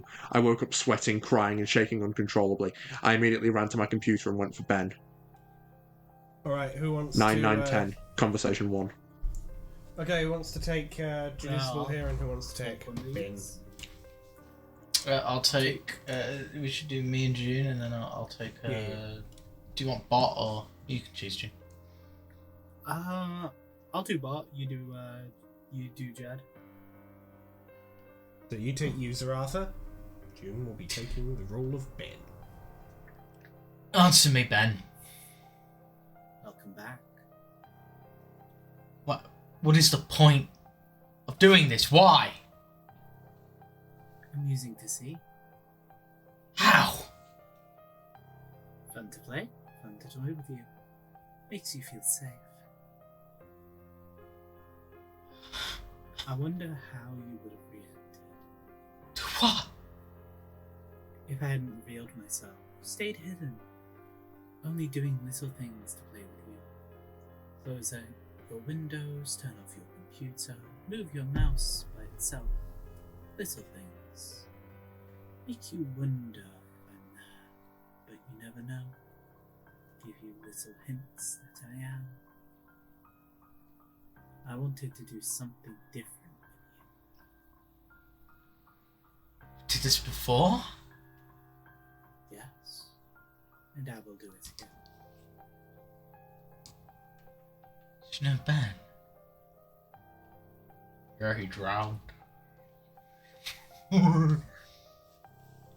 Wait, did you know Ben? I think you skipped a bit. Yeah. No. skipped We a bit. didn't skip a bit. Oh, sorry. No. We didn't skip a bit. Oh. Shouldn't it I have been did to who, actually Ben? say- To who, Ben? Oh yeah. I should have said, to who? Ben? Do you know Ben? Won't tell that information to you. How did Ben die? You know. No. How did he drown? I won't tell you that. Why? It's reserved for another. Who? Another who asks. When? Later. The window is closed. How did he drown? Well, let's see. He went into the water, and he didn't come out. And then the water went into his lungs, and then that was sort of how that sort of, like, logistically functioned. I'm beginning to think that this thing maybe isn't Ben at all. In its sadistic nature, I wouldn't be surprised if it took the boy's name after it killed him. 12:04 p.m. My room is beginning to feel different again. There's something out there. I feel really threatened, like there is something that is trying to reach out to me and strangle me, but it can't quite get there. 12:46 p.m. I think Ben doesn't want to play with me anymore. I'll play again. I'll play the game again, Ben. Can you see this? I'll play the game again. Please, just stop this. Please. Please. 1:41 p.m.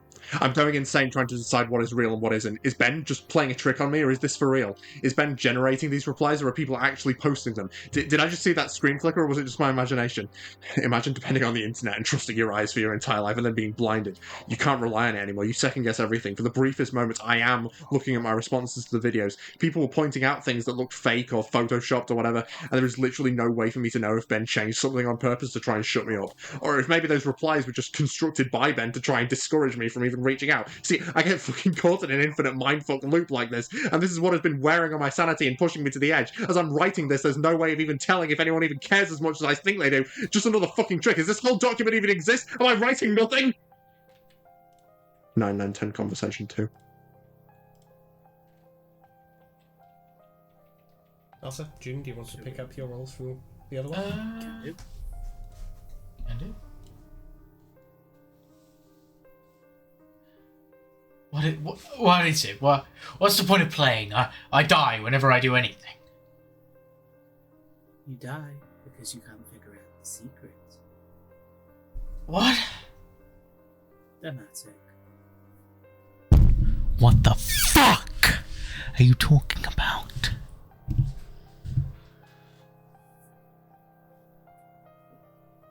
There is beauty in your suffering. Window is closed. 4:09 p.m. Ben is making me play the game again. It tells me that it has something very important to show me. 6:23 p.m. Summary of the Drown.wmv playthrough. 9:09 p.m. Summary of the Children.wmv playthrough. September 10, 2010. 11:52 a.m. 24 The hours Drown.wmv playthrough. Huh? I just said 24 hours remain. 11:52 a.m. The Drown.wmv playthrough was up when I woke up today. I remember typing it up, but I don't ever remember posting it. He's answered it again. There's no mentioning of the old man. I have no voice anymore. I'm only posting what he wants me to. I am the mask he uses to disguise himself as he lies.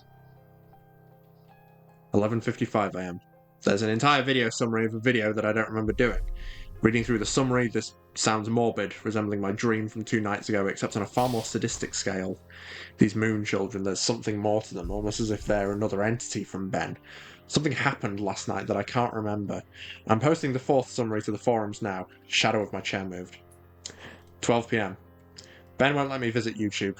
I can browse the rest of the sites, but he keeps on exiting the window when I go to YouTube. Why? 2:02 p.m. I'm feeling the air start to constrict. I don't think I'm alone here. Whatever aura has been here is getting more violent. Is aura farming? I was about to say, don't say it, don't say it, don't say it, don't say it. I couldn't help Fuck, you myself. figured out my strats. No, Ben's using the ancient Argivian blood ritual, guys. We're fucked. That explains everything. No. Yeah, that answers all the questions. 2:44 p.m. I'm trying to contact Ben on Cleverbot. He's not responding. I just get the II. 3:51 p.m. My ears aren't fooling me. I'm hearing the reverse song of healing. I keep hearing it. 4:23 p.m. Now I'm positive of it. Earlier I thought it was a weird coincidence, but now I just went to open my window, and 3 floors down at ground level I saw the old man. I'm completely positive I did. The same guy. He was just staring up at my window, standing in the middle of campus. If any students took notice of him, they didn't seem to acknowledge it. Anyone want to take over? I'll take over. We can cycle back round to yours truly. That's where my notes end. I fled my room, taking the cartridge with me. I don't want to go into details of what happened. I'll lose my train of thought as I hammer out these last details. It's been roughly 2 days since then. This is my last summary and service to you of the final video you guys saw. Matt.wmv. The last video entry I made, Matt.wmv, began as normal. I spawned in Clocktown as usual, and nothing seemed to be out of place. Determined to set things right, and to play the Oath to Order on top of the clock tower on the 4th day, I prepared myself. I sped up time and got to the final day, making my way to the observatory. As I got up to the telescope room and approached the astronomer, he would not let me look into his telescope. He told me that it would be cheating, and that I should follow the rules. Despite my repeated efforts, the game would not let me do the 4th day glitch, no matter how hard or what I tried. I tried working around the game and doing the glitch, but it was adamant this time. Regardless of if I had the illusion of free will in prior games, this time the game became more aggressive than anything I've ever seen. It eventually told me to go to Akana Canyon, where the game would end, and it would stop haunting me. Anxious and desperate to end this nightmare, I played the Song of Soaring and ended up there. I was told to check my inventory, that I would find the answers there to end the game. I arrived in Akana Canyon and saved my progress at the owl statue. As I searched through my inventory, I finally noticed that I was missing a reoccurring song, the Elegy of Emptiness. Obviously, once I travelled there and learned the song, I suppose that was the last thing I needed before Ben decided it had enough fun playing with me. Ben is a manipulator. He tries to fool his victims into security and makes you drop your guard like a Venus flytrap. He ensnares them. I am nothing but a puppet to him. He enjoys seeing what kind of human emotions he can tap into by doing different things. There are some things about this whole experience that still don't make sense. But then again, I was never good at figuring out these things, and I'm not exactly in the right state of mind to. I'm giving you all the pieces of the puzzle for you to analyze and piece together the missing links. I'm typing these closing thoughts on the library computer on campus. I've emailed myself the notes I have stored on my infected computer from the last 4 days. I'm then going to combine those copy-paste those notes with the closing/openings that I've typed here on the safe public computer into one text document. I'm not taking any chances spreading Ben. Would not wish this horrible torment on anyone, and I've made sure to have my bases covered here. I didn't run into any problems with Ben when I was back on my computer trying to email myself the notes. Went right under his fucking nose. He had no idea what he just let me do. Had no problems opening the TXT document from my infected computer in my email either. I can't describe to you how it feels to finally be able to get the word out in this post. The nightmare ends here. That's just a theory. A game theory. Because it was Matt.wmv. That said, do not download any of my videos or anything about my videos. For a YouTube video / audio ripper, a screen grab, whatever. I don't know how he can spread, but I know that just watching them on YouTube / reading my text won't be able to allow him to spread. Otherwise, he wouldn't have needed my help in the first place. But I strongly recommend you do not take anything you see streaming online onto your personal computer. This will be my last posting. I'm putting this on this forum. I'm putting up on this forum here for the world. If you see any further posts from me after today's current date, September 12th. And the current time, 12:08. No! It happened. Just the quiet, it happened. Discredit them. It is proven to me that Ben can... It is already proven to me that Ben can access my account/password and manipulate my computer. And like I said, I have no idea to what extent it can do this. But I know that it will do anything to break free. He's desperate. To ensure your safety, just forget about me. Please. And obviously, this goes without saying, but from here on out, do not download any images I may put up, any files, anything. This 5th day will be my last day. I'm going to burn this cartridge and then come back to destroy my laptop. Again, even though I don't even know you, this is sort of bittersweet for me. This semester, I really didn't have any friends, or rather, I stopped paying attention to them. But I suppose that's partially to blame. Because I am the genius who picked to live in a single. I suppose someone to get a hold of me and save me before I got too immersed into this game would have literally saved my life. However, it proved too much for me. I'm just glad it happened to me and I could get the warning out so that Ben dies here. Lastly, thank you for taking the time to open this and open yourselves up to me by hearing my story. Despite maybe not believing me. You didn't have to do that, really. You shouldn't have. Your support this entire time has kept me going, and now I'm finally free of this. Thanks again. Judiceable. And that's Ben Drowned. No. Oh, what, are you telling me there's no chapter 6? I thought there was. Yeah, so did I. I made a whole image. Yes, what do we think of the story in its as we see it here? Yeah. Well, I'll start.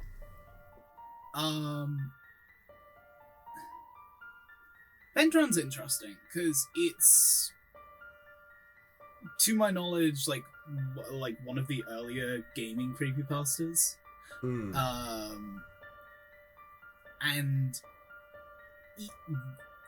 there's a lot of things in it that end up as tropes later in, but like, it later was very much the gaming progenitor creepypastas. of them, yeah. Exactly. Like, people looked at Ben Drowned and then go, oh, can I copy your this, homework? this, and this. Yeah, exactly. Stuff like buying like a game from a car boot sale from like some weird old man. Yeah. Stuff like that. In Things terms that of look vaguely formatting- like glitches as well. Things that look vaguely like glitches, but then no, it's not glitches. What I think I do appreciate is that in order to understand certain aspects of the story, you have to understand certain glitches to do with Majora's Mask that not everyone would be aware of, which I think is definitely a trait that is a strength of this story. Because you don't know what is the game just freaking out or this possession. And even then, And of course, this wasn't. Oops, sorry.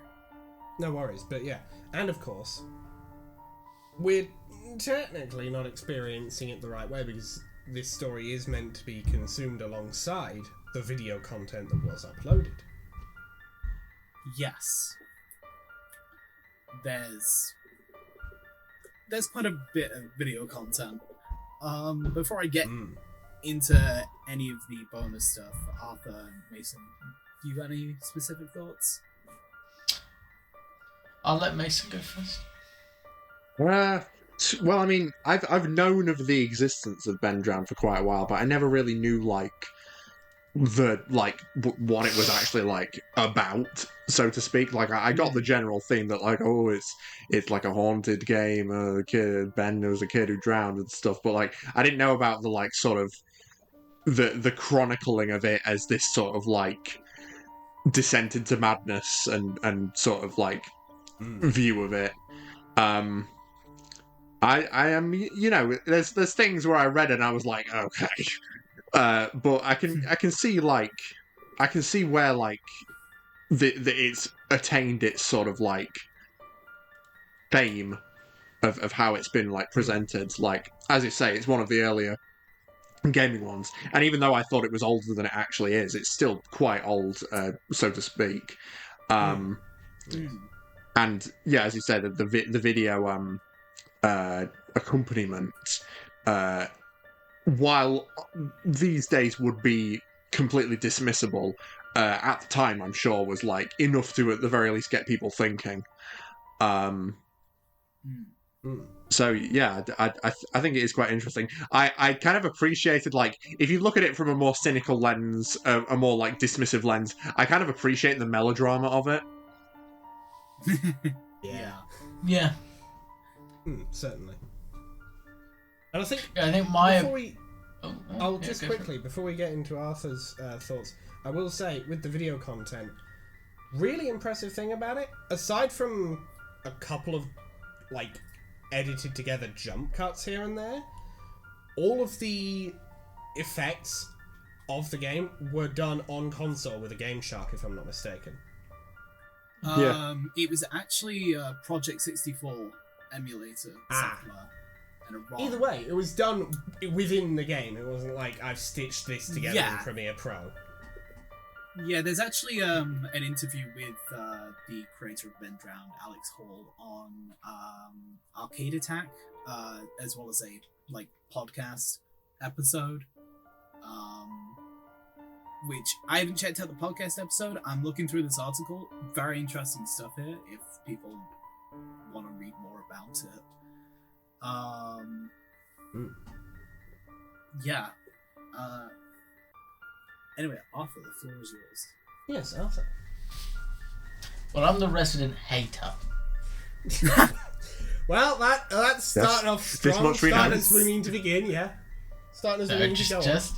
I'm just gonna set up the set the floor as I've said. I think I'm very critical, and as far as things go. So if you asked me to no holds barred give you my opinion, this is dog shit. Damn. Like it was scary when I was 8 years old. It was not scary the day I turned 13. Hey, any Creepypasta fans in the audience, get ready for more of this. I'm not going to apologise for it. Well, there's a reason we invited him on. Yeah, like I'm not we knew this was going to happen. Look, I understand this is the pretty much the progenitor of its own archetype. But I don't think that archetype is good. But I think it's fun. And like Mason said, I enjoyed the melodrama of it. It was dog shit writing. It wasn't good. It had such a predictable progression, such a terrible depiction of what it's actually like to be freaking out over text. Like, and everything felt so kind of unintuitive and not what a person who's freaking out would do. Not even like they wouldn't document this, just the way it was documented was bad. But this was a fun project made by somebody who was able to program, not by somebody who was a great writer. And it was still impressive, and it was still fun. I mean, it was dog shit, but we're reading from what is, in my opinion, the dog shit scary stories on the internet. That's what Creepypasta is to me. Now, Arthur, I want you to know, before you finish out your thoughts and we get into the sort of expanded context of Ben Drowned, we have not even begun to plumb the depths of dog shit yet. What we're looking at now this is one of the good ones. Yeah, this is a gigantic silo of dog shit, and you are commenting solely on the wafts of dog shit scent that are meeting your nose from the top. No, I understand. This is one of the good ones. There's a reason why the one that is heralded as the best one, the Russian sleep experiment, is the one I wanted to do. Because I think that's the worst piece of dog shit I've ever read. I went into that. I'd never read that when I was young, so I went into that thinking, wow, the best creepypasta? I hope this is alright, because all the other ones I've ever experienced have been real shit. It was not. And that's why I really wanted to do that one. Because I will rip that one to pieces. Hands. I'm sorry. I need someone to make an edit of the Link Elegy of Emptiness statue with the caption, "I'm one of the good ones." Yes! Mason, I want you to know that edit is on screen right now. Yeah, I would do it myself if I had the capability and the talent. That can go in the thumbnail, I guess. It can either go in the thumbnail or it will be on screen right now. In fact, it will either be only on screen right now, or it will be a situation of both. Yeah. Anyway, June, the wider context, if you would. So, here's the reality. What we've just read of Ben Drowned is merely Act 1 of a 3-part ARG.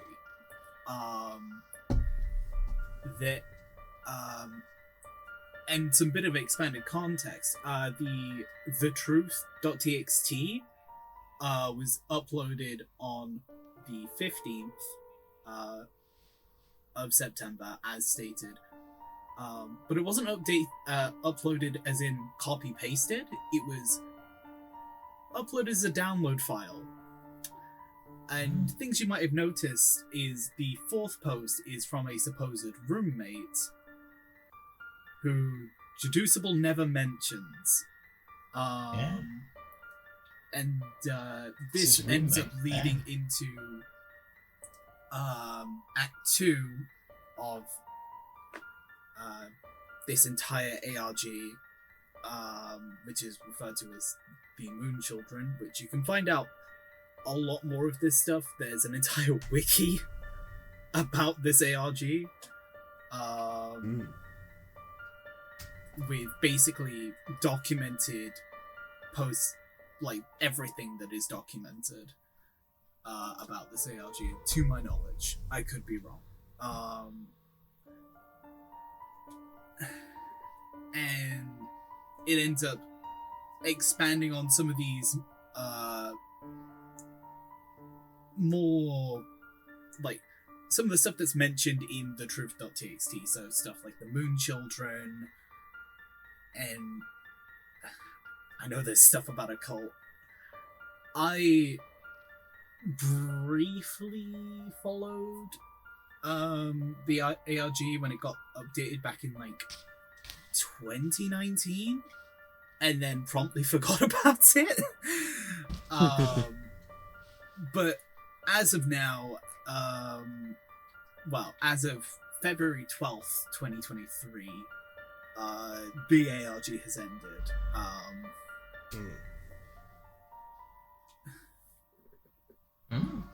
And I think taking all that into context, I'm not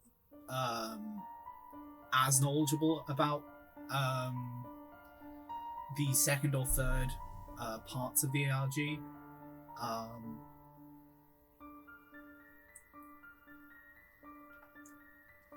Does it ever get good? Sure being said, that's what I'm wondering. I will say, Arthur, I do love the fact that for most of this you've been like here, just sort of this volume, and then as you get here, it's like, yeah, but does it get good though? Because this was dog shit. You sound like a relative who just walked into the room while I'm watching like episode 12 of season 2 of a series, and they sit down next to me, watch 5 minutes ago. Does it ever get good? Yeah, no, but this relative watched season 1 right now. The episode watched this with you and went, "This is shit." When does? And then it was told, "Nah, it expands." And then they go, "Yeah, but is it good though?" And to be fair, like Alex Hall, the writer, had never attempted to write a horror story before. No, yeah. I mean, I was truly expecting in the kindest Arthur way to possible. say there, I could tell. No, that is exactly what I was saying. In the kindest way possible, I know. I'm able to tell, actually. He is able to recognise patterns and trends. Like, this was real fun. And you did a really good job programming all that stuff. This was not a good story. But you had a really cool idea. And I hope Alex Hall stuck with writing, and I hope they got better. Indeed. I mean, I think he did film, to my knowledge, so... That's cool as hell. He's put out more other projects as well. Let's look up Alex Hall IMDb. If they have one. And in the meantime, if there is nothing more to say on Ben Drowned, I shall get us ready to start on our second story for tonight. Gregory, do you see a small vent on the floor? Have you ever heard of Among Us, Gregory? Our next story is The Real Chuck E. Cheese. Would the real Chuck E. Cheese please stand up? Who wants to begin with the reading? Who wants to read first? I'm gonna go first because this looks funny. June? I mean, when there's a disclaimer telling you that it's terrible, I mean... When the disclaimer at the top is, this story is bad. I can't even be mad. That's how, like, if you're going into this and you're going, this is dog shit. Well, that's the thing. That was not added by the original author. That was added when this story got taken off the Creepypasta wiki for being too bad for the Creepypasta wiki and got re-uploaded here for preservation. That's my goat. So we've taken a real dive. We've taken a jump from Ben Drowned, which you already thought was shit, to I thought a it was. story. I thought the concept was fine. I thought the guy was not a good author. Yeah, we've taken a That's dive fine. from that opinion to a story so bad that the wiki that the first story was kept on would not keep it. That's why they're the goat. The goat. Alright. June, the stage is yours. Chunkiest of all time.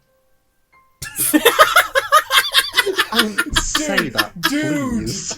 Dude, this really was. I said, June, the stage is yours. She began walking onto stage, and Arthur, like fucking Chaos Control, stopped time, set up a perfect tripwire trap directly in front of June's foot, and then just started time again, and June just face planted immediately. and it's like, we know who did that, but like, why? Sorry, I just whenever I see Chuck E. Cheese, I think it's Chunky Cheese, because that's what I thought his name was. I thought his name was Chunky Cheese for a very. Chunk Entertainment Cheese. I thought his name was Chunky Cheese. No, I thought his name was. I thought his name was Chunky. Edwin, and he made the mimic, and it was difficult to put the pieces together. No, we're not there. There's three brothers. There's Chuck E. Cheese, Chunky Cheese, and Biggie Cheese. Yeah. I'm on Chunky's side in the It's the war. Holy Trinity. And then there's Chunky. Who's red? Who's blue? And who's Grey Man from TF2? Well, of course, we've got Chuck E. Cheese and Chunky Cheese. We're taking a whole tangent right at the start of the story here. Yeah, sorry, We've got June. Chuck E. Cheese and Chunky Cheese. They're the red and blue man. And then the surprise third Is it entrance. Blue Tard entrant is- and Rednold? it's like Tart and Blue Tart. Redmond. Redmond, Okay. that's what it was. I was close. Like Plutarch. Or no, the name is Plutarch anyway, isn't it? Yeah, so no, you weren't close. Yeah, you weren't close. That's just me. You were were quite- you were with the quite R open. slur. Yeah. Is what you did. Well, that's not what I meant. But yeah. Well, that's what happened. That's what happened materially. Is the end result. I guess I picked a side. I guess you know who I like. Yeah, you know. We know I'm a red guy, I team. guess. You're a I red guess team I'm guy, a I red- guess. I guess I'm a red team. I mean, You're I on the red was. team. When I You're not played gonna win. TF2, I was a red team guy. I like to be on red team. If I had the option, I was on red This team. whole thing is going to be its own segment between the end of the Ben Drowned reading and the start of the real Chuck E. Cheese reading. So Blue Top the real Chuck E. and Cheese, Red please sit Redmond. Yes. Yes. Yes. And then it's I think it was just straight Grey Man. I'm pretty Yeah, sure. it's Grey Grey man. But the You Grey in this grey situation- man. He The overthrew Grey Saxon in Hell this because he situation had a little is the girl. secret third I remember correctly. entrant, Big E Cheese, of course. That makes sense. Notorious Cheese. It's like the D in One Piece, except it's the Will of E. The Will of E, yeah. E4 Cheese. Anyway, Okay, now the stage is yours, June. Please don't do another tripwire, Arthur. have you ever thought there was something the creators of Chuck E. Cheese were hiding? Were hiding something Not- from us all? Oh Not my even god! one line in. Please What line start is- as we need No, you're not to reading it go conspiratorially enough. You gotta remember. Okay, It's gotta be Arthur, like you Arthur, gotta imagine you're give in us like a a demo. you're in a dark room. There's a board Okay. behind you. You're like sticky. One single light bulb hanging from the ceiling, no lampshade. No lampshade, and it's like flickering. Yep. Okay, so Swinging you're Yeah. in Just- Touchstone Telephone. Okay, so what? Okay. Just from the first 3 words just from the first 4 words you read there, Arthur, what you mean is Heath Ledger Joker. Have you ever thought that there was something the creators of Chuck E. Cheese were hiding something from us all? The heavy peak on the chuck. Like you half ate the mic on the Alright. chuck. Jimmy, please Don't peek the mic when you proceed. say my name, Jimmy. Or have you ever found something to be off about the place? Even the creepy robotic mascots. That dance Like on they're the not stage. What robots. did he mean by this? Robotic. No, it's a There's people in those suits. Yeah, robotic yeah, mascots in here. yes, I know those are robots. people. I know those are cyborgs. I know they got human hearts.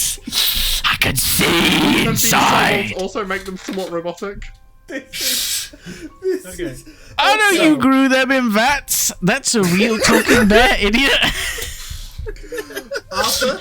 Or rat. Sorry, I'm gonna leave. Arthur, please. Yeah, you're getting the Let wrong, me, you're getting let the me wrong at least mascot. get through the first fucking Please. paragraph. Get water. Let us finish the paragraph, I beg. I didn't June. until I found out the truth about Chuck E. Cheese. Began on the first time I ever visited the place. I was around the age of 5 or 6. Why did I go into my parry? Yeah, no, it's just no. That was fucking succulent Chinese meal again. A succulent Chuck E. Cheese meal. Succulent. So I was A succulent course. piece of cardboard with cheese on it. So I was, of course, pretty ecstatic to go. Seeing all those commercials of kids eating pizza and running around without a care in the world on arcade games and on the play structure made me almost get down on my hands and knees to plead and beg my mum to take me.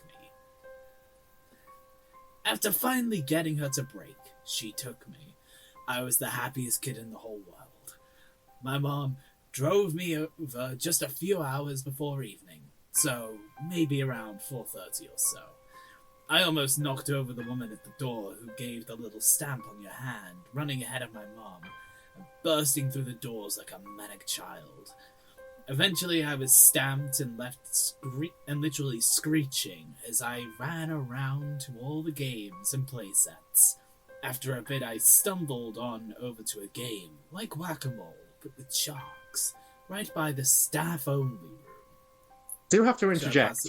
A few hours before evening, so maybe around 4:30 or so. So, like, I don't know. I think there might be another word for it. I think it's something like afternoon. Yeah, I think it's called afternoon, mate. Like late afternoon. Mate. I will say, I do appreciate that the author has decided to present their child self as an absolute fucking gremlin thing. Like, just a horrific creature. I do appreciate that. Who? Before you know your enemy, you must know yourself. Well, yeah, but it's like, I do get that. It's just like a proper, like an actual representation of what like a 5 or 6 year old child going to Chuck E. Cheese is going to be like. Not like, oh, I was a total saint, I was perfect. You know, I appreciate the willingness to go, yeah, I was awful. I was a fucking disgusting thing. I was a shithead.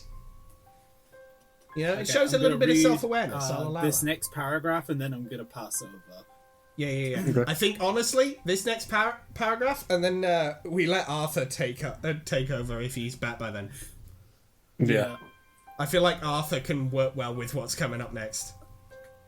One shark whacking minute later, I'd won the game. Before I could squeal in success and collect my tickets, my ears caught the sound of something very strange going on near the staff-only room. I could hear someone say, "Test number 15." Sorry. Yeah, take it. Do we want someone to take on a voice for this scientist? Mason? Sure, I had a funny. Oh, you had a funny voice. June, funny please go voice ahead. away. Go Funny ahead. voice away. Test number 15. No! It's John Egbert, no! I'm here at Chuck E. Cheese. Inaccurate behaviors such as throwing desk and scientist at a wall. I then began to wonder, what in the world could they be talking about?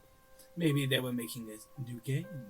Being so young, I had no idea at all what was actually going on in there. Being curious and feeling a bit interested, I pressed myself against the door and listened in as carefully as a 6-year-old could. I do You'd be curious and also not interested. Yeah, also, test number 15 on mutated rat. A new game? Test number... A new game? Yeah, it's called... Mutated rat results in angered behaviors such as throwing desk and scientists. The last thing you'd want at your Chuck E. Cheese restaurant is someone's Is a mutated rat mutated throwing your rat. scientist, but it turns out that's what That you'll might be get. what you get. I love how it's throwing desk. Results They in just won. The desk. It's throwing desk and scientist at the wall. This is a very scientific study here, yeah. Test number 15 on mutated rat results in anger behavior such as throwing desk and scientist at the wall. We're professionals here in the back of this Chuck E. Cheese. Not even really the back, directly behind the staff-only door. Welcome. Welcome to 1985. Rooms of Chuck E. Cheese. Welcome to Chuck E. Cheese. We perform deeply immoral scientific experiments defying the laws of man and God directly behind the staff-only doors next to Whack a Shark. Yeah, this is the missing cheese incident. Yeah. The missing.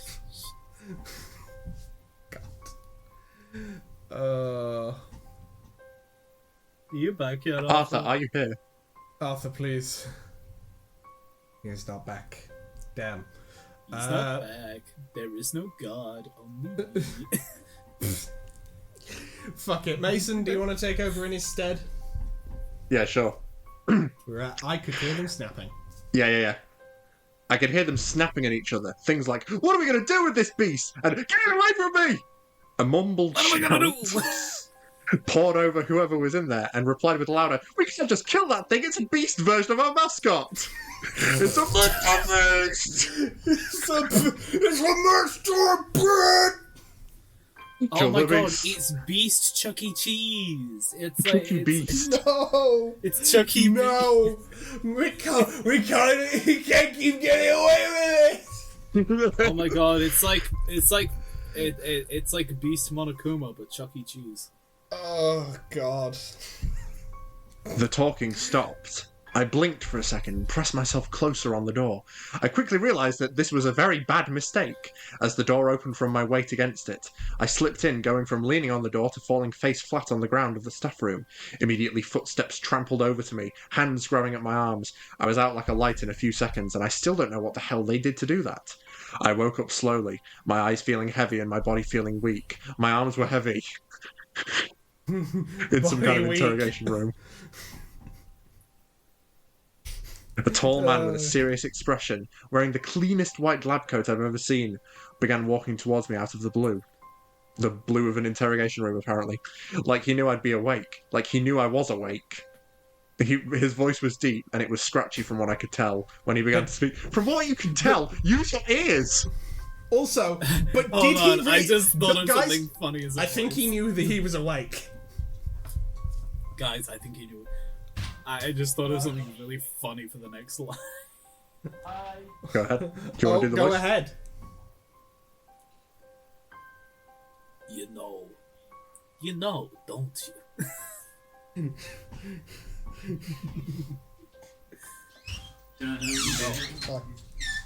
He said, I was a 6-year-old half knocked out at Chuck E. Cheese, so I didn't know what they expected from me. I babbled for a second, letting my tongue function correctly. What?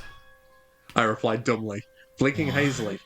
He grabbed my arm, making the static feeling intensify somehow. He pulled me a bit, making me whine, though I quickly shut my toddler trap. Can you really call a 6-year-old a toddler? Yeah, when also, a loud I did banging on want the to door bring up... echoed throughout the room. What the fuck is a toddler trap? Mouth. Oh, His mouth.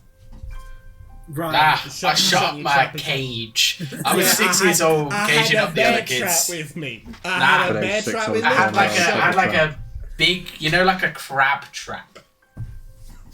No, it's not even that. I had a cardboard box propped up by a stick with some string tied to it. Yeah.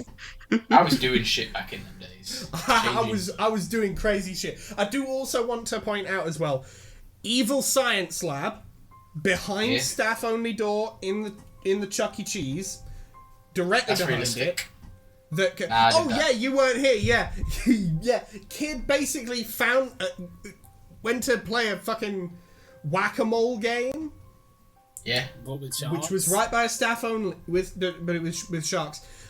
It was right next to a staff only door. Heard test number 15 on mutated rat results in angered behaviour, such as throwing desk and scientist at the wall. Listened in closer, and then this 5 or 6 year old's body weight was enough to push the door open. Yeah. Hang on a By second. accident. So the door was not only not locked, it wasn't even properly shut. And this is a staff-only door in a publicly open Chuck E. Cheese to an evil science lab where they're making, and I quote, a beast version of the mascot. Have you not Naturally, seen that? me being so young and clueless, I screamed, thrashing around. The man let go of me, snapping at me to shut my mouth. Forgetting about almost everything, I thrashed around some more, slipping out of my chair. I kicked my legs, going into the corner of the room. I screamed again, banging my foot against something, making a loud metal clang against my foot. I twisted around and whined down at an air vent. I kicked it again out of scared, hot anger. With another loud scream and clang, the metal front popped off. Again, letting continually screaming. Again, letting out a shriek when I heard the man stomping towards me out of the noise of clawing metal and banging. I scooted inside, spitting at him. I was scared half to death. He really is going gremlin mode. I mean, what was I This doing guy's here? fucking freaking out. Where was my mom? 5-year-old He's six. is He's just six, it's an fine. 5 or 6 year old, just actual goblin. I like 5 it. or 6. Just straight out.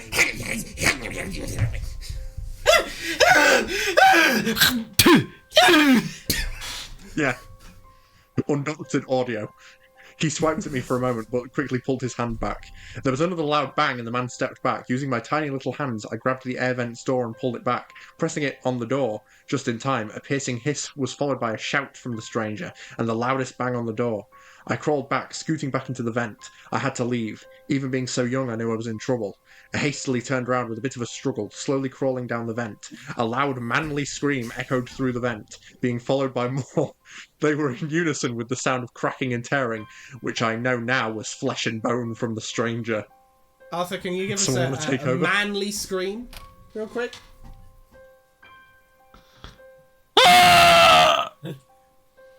Thank you. No!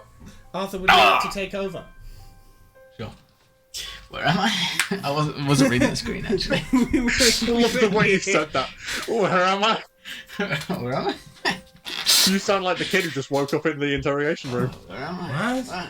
What? Yeah, we're basically going from I got here down to here. I got out as fast as I could. A small light was around the corner after a few minutes, and I stomped on it. The opening of the first vent easily popped open, not really paying attention to how tightly they were screwed on, were they? My feet stumbled as I climbed out, but soon were trampling to where I saw my mum last night. And she was still there, with a worried expression on her face. I ran up to her, hugging her tight. My eyes were now glazed with wet, hot tears. I wanted to go home. I just wanted to go home. I want to go home, I whined and complained. Yeah, mate, I gathered that. I think we gathered. I think this guy wants to go home. I think this guy wanted to go home, honestly. I don't know I wanted about to go you home. guys. I just wanted to go home. I think this I guy want to wanted go home. I said going home. That I wanted to do. I was complaining as I went home. I want to go home. My mother gave me a strange look, but put a finger on my cheek. You must be tired, sweetheart, she cooed, picking me up. I clenched my small fist, holding tightly onto her shirt. We walked out of the building, moving oh so lovingly carried to the car. A distant whir spelt wrong of sirens in the distance. A distant whir of sirens in the distance. A distant whir became of a sirens. bit louder in the distance. and louder. There's a And lot these of cars distance, pulled guys. into the large parking lot and skidded to a halt in front of a once amazing and fun Chuck E. Cheese. My mother almost ran to the car and quickly buckled me into my car seat. A couple hours later, home and safe that night, I walked out of my room to get some water before I went to bed.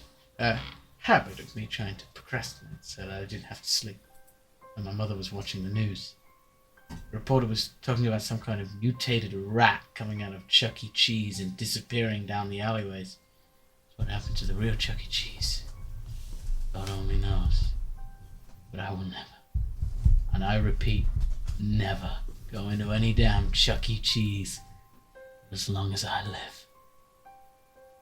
But the police didn't try to stop you from leaving to, like, Yeah, you know. I ask knew questions, there witnesses. was. I knew that. Nah, they were white. Remember, it's America. Didn't want to ask and see if they were okay then. I don't know. Nah, it's the didn't police. wanna They ask don't what do the helpful things. Yeah, that's fair. No, good point. Anyway, so that was the real Chuck E. Cheese. What do we think of that one? Let's save Arthur for last so that we can really get the hater out at the end. Well, you're gonna be disappointed because I was not here for most of it. Oh, that's fair. That's actually a Yeah, good that was point, short. Oh shit, yeah. It's a short one. Short and June. sweet. Any thoughts? Number- Yeah, good. Number Same. 15. Unmutated rat results in angry behavior, such as throwing desk and scientist at the wall. Yeah. Mason? Number 12. Cock. Real! Anyway, Mason, any other any thoughts beyond test number 15? I give that story a 5 out of Freddy's. For real. Also, I am doing little title cards for each of the stories with little jokey things on it, jokey sounds under them, playing alongside the title cards. You know that the one I'm doing for this one is Gregory. You need to be sus. Gregory, I am so sorry. You are not tall enough to see the mutated rat at Chuck E. Cheese. Terrible job, super shit. Terrible job, super shit. Anyway, What the fuck? Freddy, you're supposed to be on lockdown. Freddy, you're supposed to be on lockdown. Shut up, dude. June, did you have any other thoughts beyond the joke answer of test number 15 on mutated rat? I was stuck on that the whole time we were reading this. That's I never got fair. past that. For me, I never got past, we can't just kill that thing, it's a beast version of our mascot. That's as good as reason. That's reasonable, actually. I think, yeah. I want to know. These scientists know what's up. Yeah. Okay, They are a here's part of genuine corporate thought from America. me. Here's a genuine thought from me. I wonder how old the person who wrote this is. Probably not And very. whether they were on illicit substances. that may also have played a factor into it. It's a real shame if the person who wrote this was sober. Yeah, If they were that would be sober, rough. I would like to pick. I would like their brain to be donated to science. Just to understand what the fuck Put him in a happened dark there. room for 10 years and give him LSD. Let's do it. This comes from Science former style. employees that due to budget Put him in a constraints, sensory The mutated deprivation rat. chamber. the previously with mentioned safe LSD. rooms are being sealed at most locations, including this one. Work crews will be here most of the day today constructing a false wall over the old doorway. Nothing is being taken out beforehand, so if you left anything inside, then it's your own fault. Management also requests that this room not be mentioned to family, friends, or insurance representative. Thank you again, and remember to smile, you are the face of Chuck E. Cheese. I will say, I do love the fact that the real Chuck E. Cheese, the mutated rat, is a beast version of the mascot, and as opposed to just a mutated rat, which means that this mutant rat that killed all the scientists and threw them at the walls was wearing the purple t-shirt and cap. Yeah, they were chemically Yeah. synthesized. The outfit That it was put stitched on like Frankenstein. Yeah. Yeah. Chunky freeze. Arthur, did you have any thoughts on the minimal part of this story that you were here for because of the war? I'm going to say something real controversial. I think this was a better and more succinct experience for a shit horror thing than Ben Drowned. Okay, that's This was true. Well, it short, was definitely more successful. terrible, and funny. That's what I'm after. When you tell me we're going to read online horror story by amateur author, that's what I'm after. If it ain't goated, I want it to be this. That is. I don't fair. want 6-part horror ARG. That's bad. I want chunky cheese, real. The Ben Drowned fans are going to be fucking tearing us to shit. This was a real great way to start our series. The most This is controversial opinion possible, given the circumstance. Da-da-da. I like. You know, I'm explaining my logic and my reasoning. It's what we're going with. But I do It's just love what that we we have have to live started with. reading it's Creepypasta just my with opinion. At the least, most, I think, the most controversial opinion we could have on the show. I'm keeping it and I'm loving it, but that's how it's gone. Yeah. How it started. It's what We're I not- do, we're not and it's censored. what I believe. I look. Hey, That's true. I wouldn't want him to not You say can't his say piece, he's not honest. You know? look, Yeah, that's why they call him Honest Arthur. John. If I didn't want Arthur to say what he actually thought, I wouldn't have brought him on the fucking show. Yeah. Because he'd have said it even if I asked him not to, I'll be real. Well, I mean, if you seriously asked me not to, I probably wouldn't have. But... That's fair, but like, you know. It's what Alright. we're here for. And so, I shall get us set up for our next story for tonight. Our next story is Candle Cove. Who wants to begin reading Candle Cove? Ironton might be the best place name I've ever heard of. Yeah, we straight up at Ironton. You live at Brass Town. Alex, you haven't read yet, so... Yeah, you haven't read anything yet, so why don't you? Oh, yeah, fair. Say the line, Alex. Net Nostalgia Forum. Television Local. I think for this one it would be best if we all took sort of different roles in the... Alright. In the chat. Okay, I will be Mike Painter. Alright, you go Mike Painter. Mike Painter Mason. 65. Because I started, I'll take Skyshell O33. And we'll go from that. Indeed. Subject. Candle Cove Local Kids Show? Does anyone remember this kids show? It's called Candle Cove, and I must have been 6 or 7. I never found reference to it anywhere, so I think it was on a local station around 1971 or 72. I lived in Ironton at the time. I don't remember which station, but I do remember it was on at a weird time, like 4 p.m. That's when kids get home from school. That's like a really normal time. That's like that's a pretty standard time. Yeah, pretty It was standard. on at this fucking crazy time, 6 p.m. Who's Do you want doing to shit read- there? Do you want to read just the text, or do you want me to read the subject respond as well? I think since almost all of them are probably going to be Candle Cove Local Kids Show, you might as well just skip straight to text. Okay.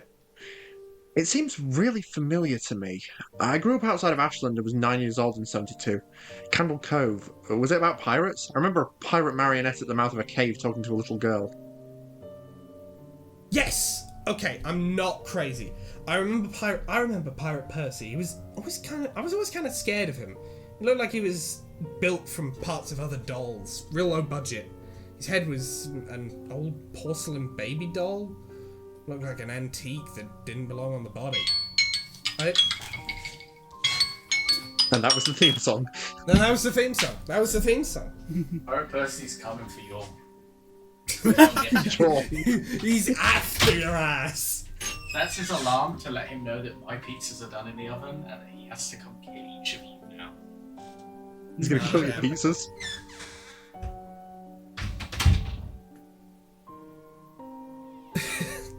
I don't remember what station this was. I don't think it was WTSF though.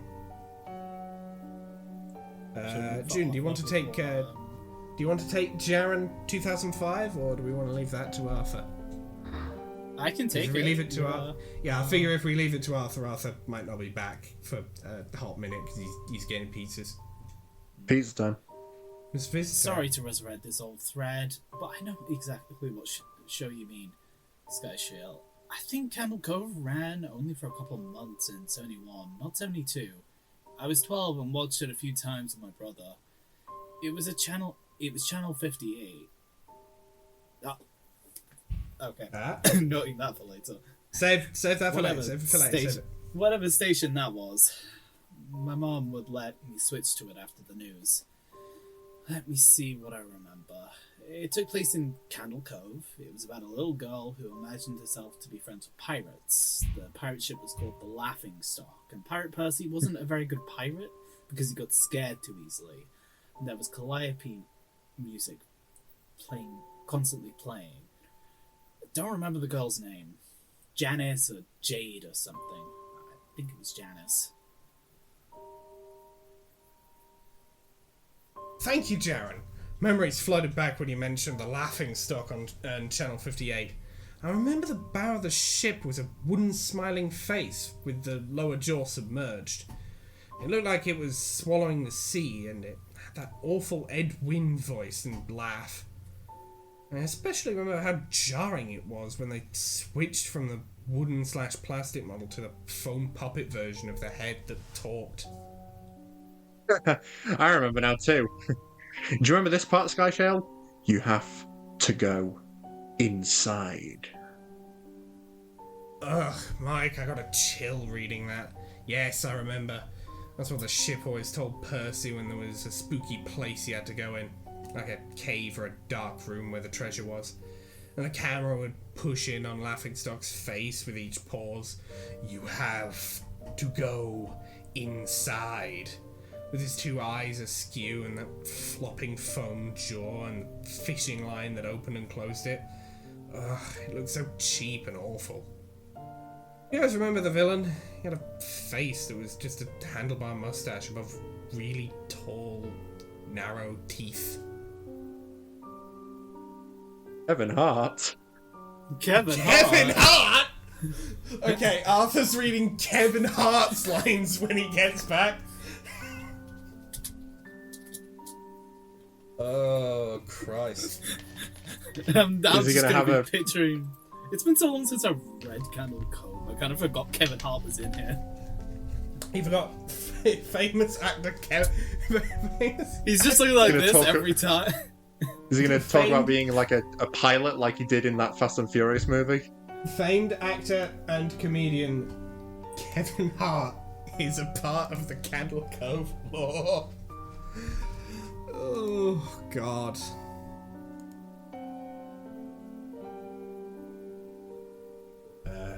Editor me shall Why cut was ahead. Kevin Hart... Why did Kevin Hart have like a podcast called Cold as Balls? What the fuck? Because he can. I don't. He just Celebrities get fucking away with can. everything That's these the days. reason. That's all. That's the full and sole reason. Oh, he did it in an ice bath the entire time, like naked. What? That at least makes it vaguely. Was it an audio only podcast? No. We got pictures of this shit. I don't want to see the pictures, thank you. I think we'll go without. I think we're good. I think I'd like to not have the imagery. How about we don't do that?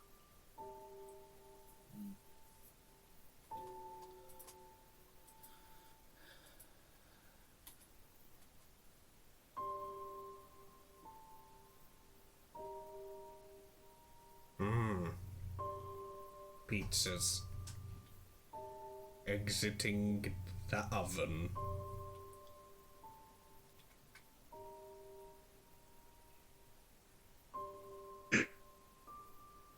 I'm just thinking of the Pizzeria Simulator endings now.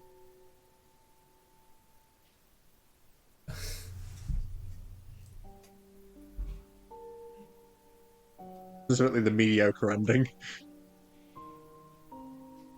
Okay, what's the sound I should use for the title card for the Candle Cove section, do we think? Pirate Pete came for me. Or maybe later. I take get his ass like that one episode of Cowboy Bebop where Spike throws a knife into that guy's leg and then he cries and then gets stood on. Hey, that's fair enough. Oh, okay, yeah. It's your turn. You're playing Kevin Hart. I know that guy. Yeah. Yeah, that's what we said. Yeah, that's what we I know said. That's funny. I know that guy. I don't know why Kevin Hart is in this story, but he's here. I honestly thought the villain was Pirate Percy. I was about 5 when the show was on. Nightmare Fuel. That wasn't the villain. The puppet with the mustache, that was the villain's sidekick. Horace Horrible. He had a monocle too, but it was on top of the mustache. I used to think that meant he only had one eye. But yeah, the villain was another marionette, the Skin Taker. Can't believe what they let us watch back then.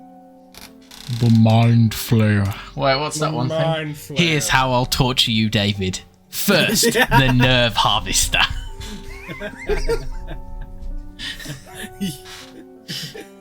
Forgot about the nerve harvester. The Nerve Harvester. Jesus H. Christ, the Skin Taker.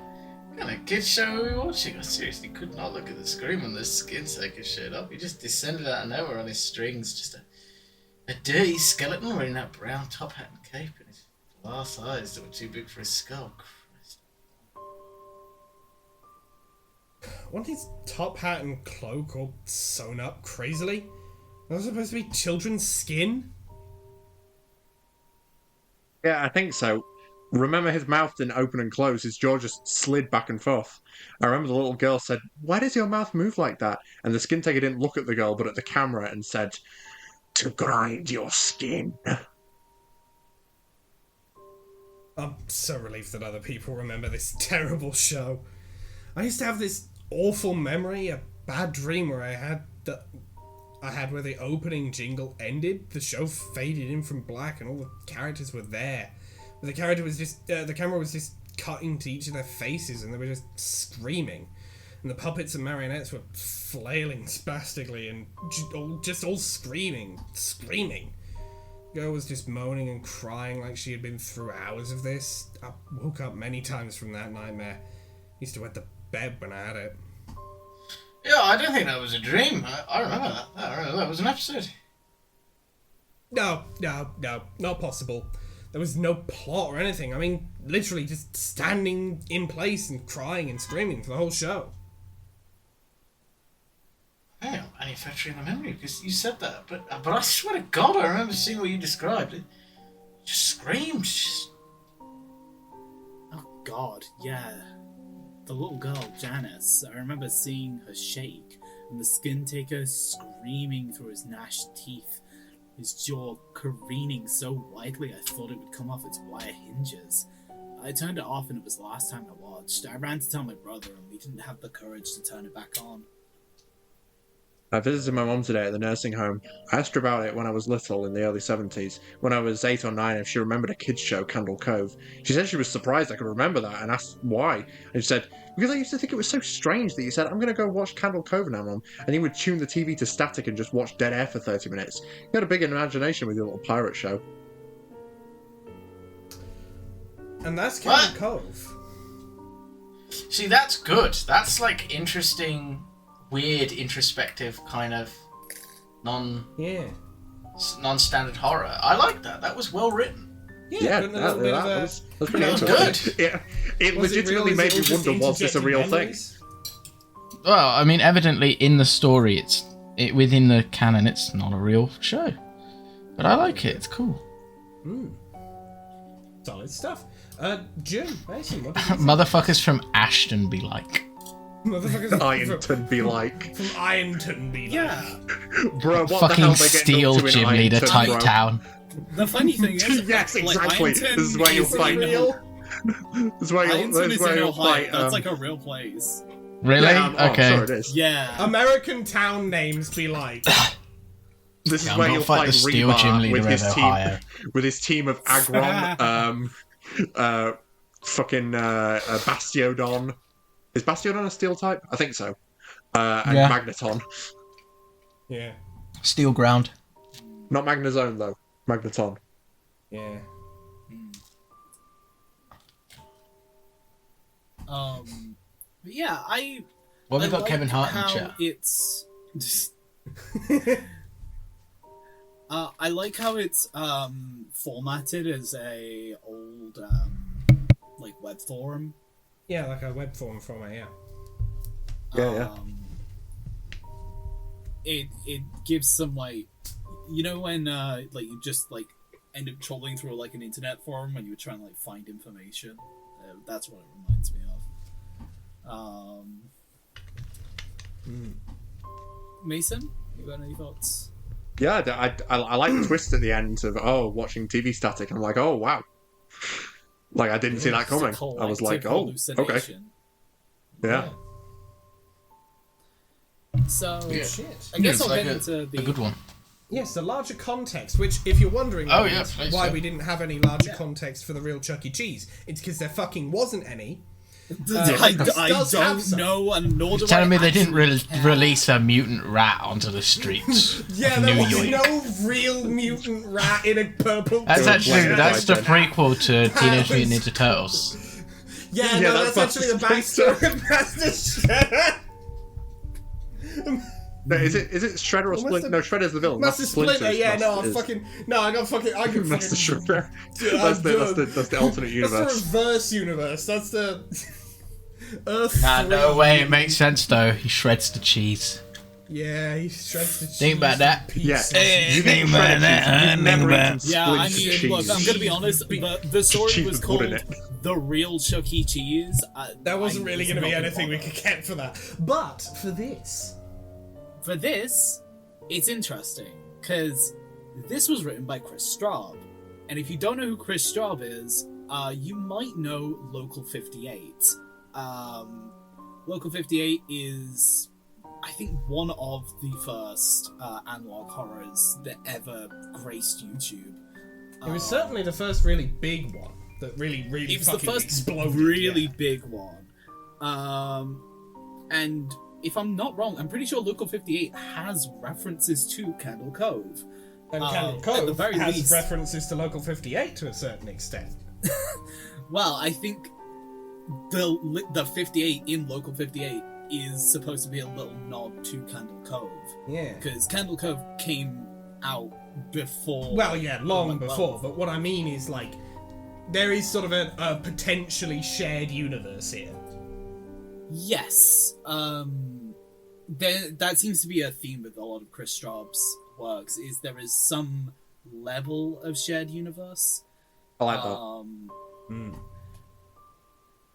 The other interesting thing, and I managed to dig this up from an AMA that Chris Straub did on Reddit. Someone asked him about the inspiration behind Candle Cove. And I'll just read this word for word. I'll have the quote So- come up on screen. Yeah, I'll send you a screenshot of the quote. In 2008, I was living in Dallas in an unhealthy relationship. I took a temp job as a graphic designer at Mary Kay, doing photo correction and front-end stuff. I came across this Onion article, which is funny, but also kind of crystallized this sick sense of nostalgia of childhood horror. Kids shows from that era were being produced in good faith, but the art form hadn't really been defined yet, and there was a lot of low-budget creativity on display, which is admirable, but also makes for unsettling visuals that are supposed to be fun. That was the thing that stuck with me, was that children were watching something uncanny that felt off, but was being presented as fun, a place you were supposed to want to go. My brother and I had similar experiences watching shows on the lower rent public television station near Los Angeles, KLCS 58. On KLCT 28, you'd have Sesame Street, Mr. Rogers, PBS Kids, etc. But on Channel 58, it was just 1970s film strips and stuff like 321, Contact, and Canadian children's television. It all felt unfamiliar to us, it felt off. In particular, there was one show called Inside Out. It was designed to prompt conversations in classrooms. It wouldn't present the start of the narrative. It would present the start of the narrative, maybe something about peer pressure or bullying, but it wouldn't finish it. That's because that's where the tape would end and the teacher would take over. But to show this on television meant no conversation was possible. We would just get this suspended non-ending of a kid wondering what to do next. No resolution, credits roll, deeply unsettling. And I think that's interesting, personally. Certainly. That sounds familiar as well, that Inside Out thing. I'm not familiar with it. I can't lie. Yeah, not but familiar there's a- myself either. I don't know why it sounds familiar. I mean, hey, everyone's got different experiences. Maybe It'd be it like that. was something you encountered at some point. I don't know. Could be. But yeah, Yeah, always that's- interesting to see where an artist gets their inspiration from. I think Chris Straub is a really good horror creator in general. Oh yeah, definitely.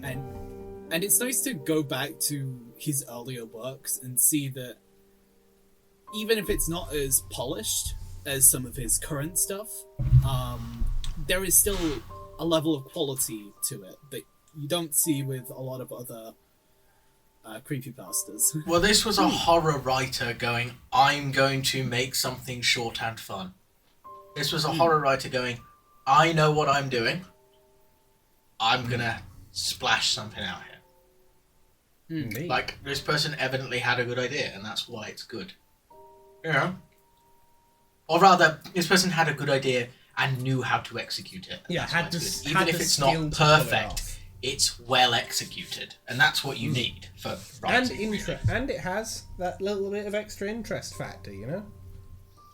Like, but what actually, you know, it wasn't a real TV show, but what actually was it? What caused potentially this mass hallucination? And that's what I mean by like well executed. You know, executed. it's very good. You don't want to leave all of the questions answered if you're doing horror. You know? Yeah, exactly. If everything's answered, it's not really that scary, because you're like, oh, it was just this. Okay, I know the exact way to not fall victim to the horror thing. Yeah, I mean, Fear of the Unknown, it plays a massive part in horror. Yeah. The unknown. Right, anything else we want to say about Candle Cove? No, but I do want to say, just opened Google, got a recommended article called from NPR saying, tricks to snap yourself out of a funk in 15 minutes or less. Top science-backed mood fixes to snap you out of a funk, brackets almost instantly. If one of these ain't alcohol... Just, you open it up. Number one. Drugs and alcohol. Point number one on the list. Highly illegal illicit substances. Come on, those substances and alcohol. Oh, well... Can you give us one car cat promethazine? No. I'm geeking on promethazine. Get out of here. Let's move on to the next story before we get too wrapped up in bullshit. Coming straight from your house. Coming straight from your house. Our next story for tonight is No End House. Arthur is currently eating some lasagna, so Mason, June, either of you want to start, or should I? I'll start. Okay. Mainly because I want to say that straight from your house. Coming straight from your house. Okay, Bang. that's definitely the sort of intro sound that will have just played before we cut in here. So Yeah. Coming. He's the one. thank you, June. What? I'm just quoting. I know, I and know I you are. appreciated it. Yeah. I appreciated it, Jim. Thank you.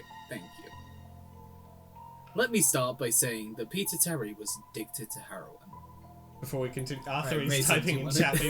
What the fuck starts a story like that? I just sat down.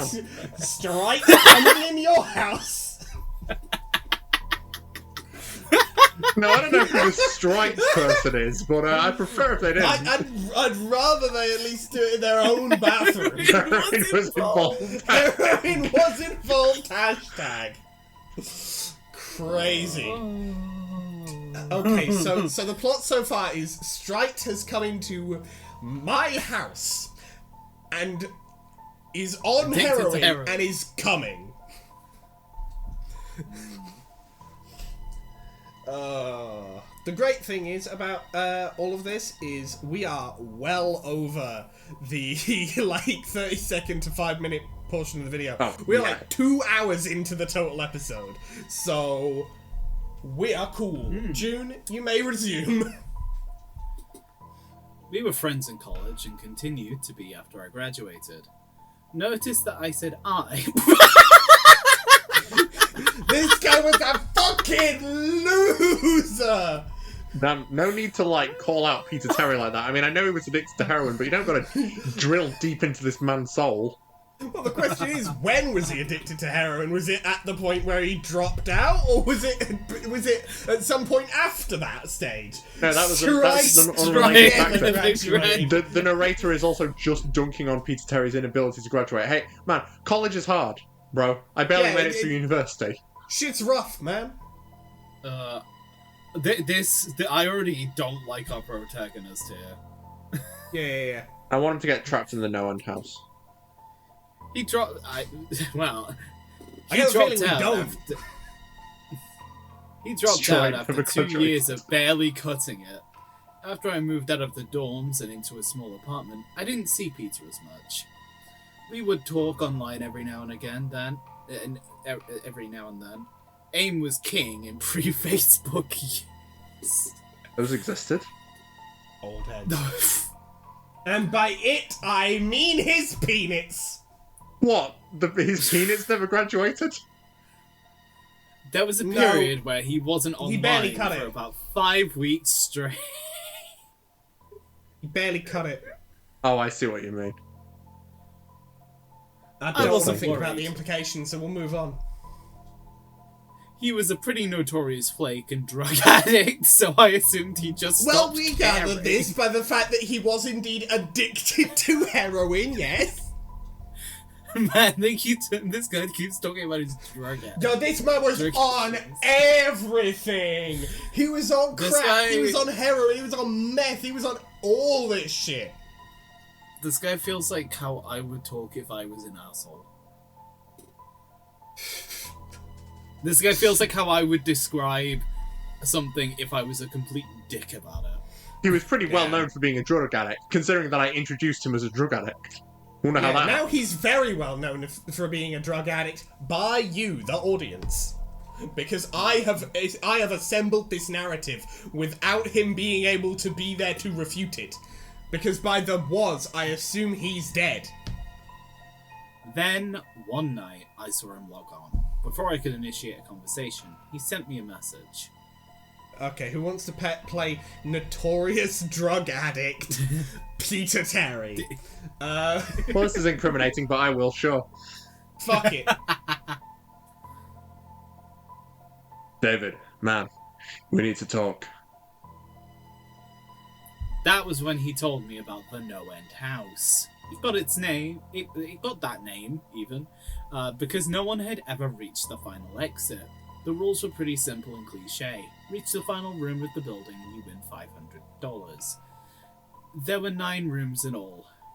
The house was located outside the city, roughly 4 miles from my house.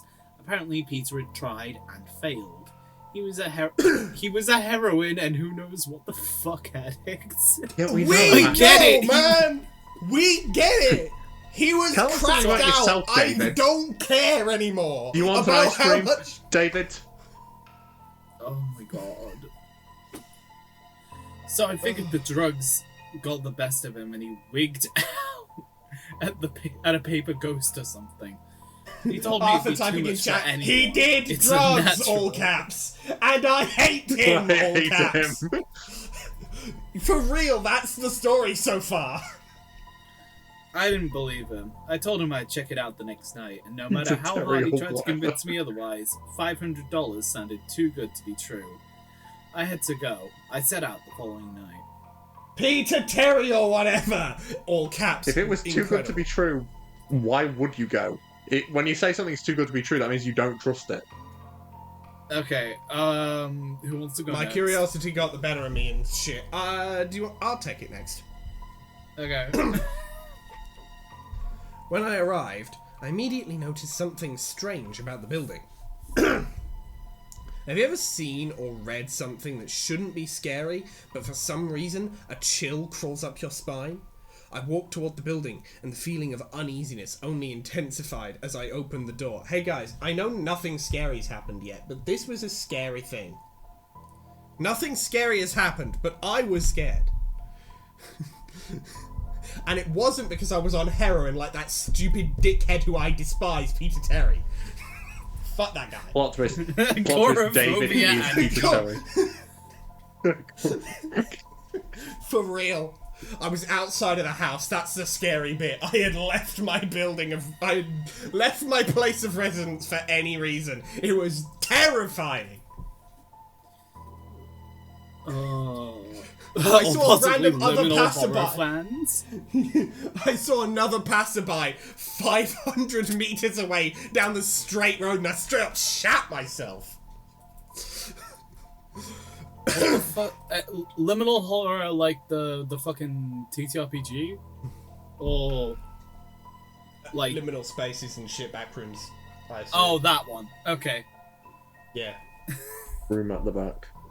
Me when The I- concept. The concept, yes. I said, yeah, what a concept. My heart slowed, and I let a relieved sigh leave me as I entered. Because I was agoraphobic and I refused to spend one more... I saw grass, cried. Yeah, the Couldn't reason why touch it's it. called No End House is because he doesn't want to leave because he's agoraphobic.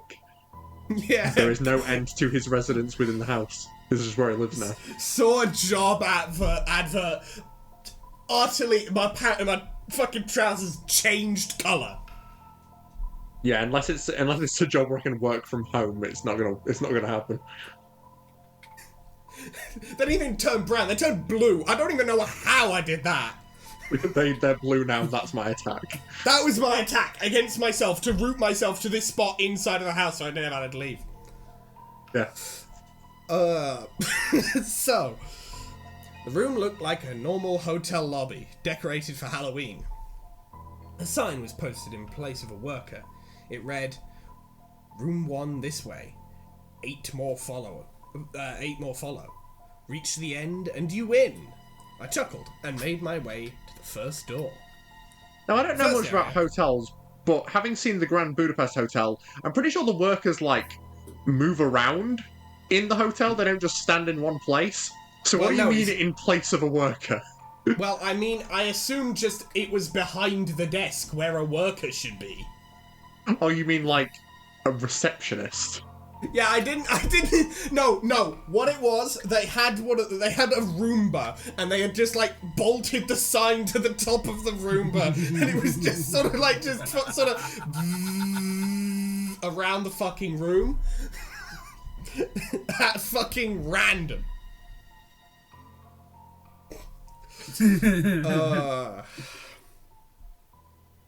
The first area was almost laughable. The decor resembled the Halloween aisle of a Kmart, complete with sheet ghosts and animatronic zombies that gave a static growl when you passed by. At the far end was an exit. It was the only door besides the one I entered through. I brushed through the fake spiderwebs and headed for the second room. I was greeted by fog as I opened the door to room 2. The room definitely upped the ante in terms of technology. Not only was there a fog machine, but a bat hung from the ceiling and flew in a circle. Scary. They seemed to have a Halloween soundtrack that one could find in a 99-cent store on loop somewhere in the room. I didn't see a stereo, but I guess they must have used a PA system. I stepped over a few toy rats that wheeled around and walked with a puffed chest across to the next area. I reached for the doorknob, and my heart sank to my knees. I did not want to open that door. A feeling of dread hit me so hard, I could barely even think. Logic overtook me after a few terrified moments, and I shook it off and entered the next room. Me when I developed a panic. This It is... was more Okay, terri- I've just looked back It's to more chat and terrifying than Arthur's you might just like, expect. the walls. Yeah, because of the rats. The rats. They were in the walls. The rats, in the my walls. The rats in the walls, no. How many do you think are in there, David? I think there might be more than one would anticipate. Room 3 is when things began to change. On the surface, it looked like a normal room. There was a chair in the middle of the wood-panelled floor. A single lamp in the corner did a poor job of lighting the area, casting a few shadows across the floor and walls, which had rats in them. That was the problem. I still see your shadows in my room. Beautiful. Shadows. Plural. With the exception of the chairs, there were others. I barely walked in the door, and I was already terrified. It was at that moment that I knew something wasn't right. I didn't even think as I automatically tried to open the door I came through, but it was locked from the other side. That set me off. Was someone locking the doors as I progressed? There was no way. I would have heard them. Was it a mechanical lock that set automatically? Maybe, but I was too scared to really think. I turned back to the room, and the shadows were gone. The chair's shadow remained, but the others were gone. I slowly began to walk. I used to hallucinate when I was a kid, so I wrote off the shadows as a figment of my imagination. I began because to of feel all the better drugs I did as or something, I don't know. Yeah. The twist is David was Peter Terry also did. on heroin the whole time. No, Peter Terry did drugs, and that made David trip balls. That's the reason he hates Peter so fucking much, because they were like fucking trip linked or whatever the fuck. Wait, hold on. When did his Phantom name become Pain? David? I'm sorry, Phantom Pain.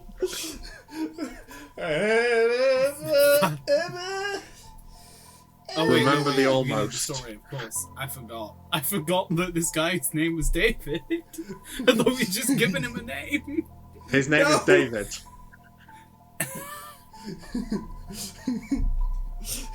Oh, fuck's sake.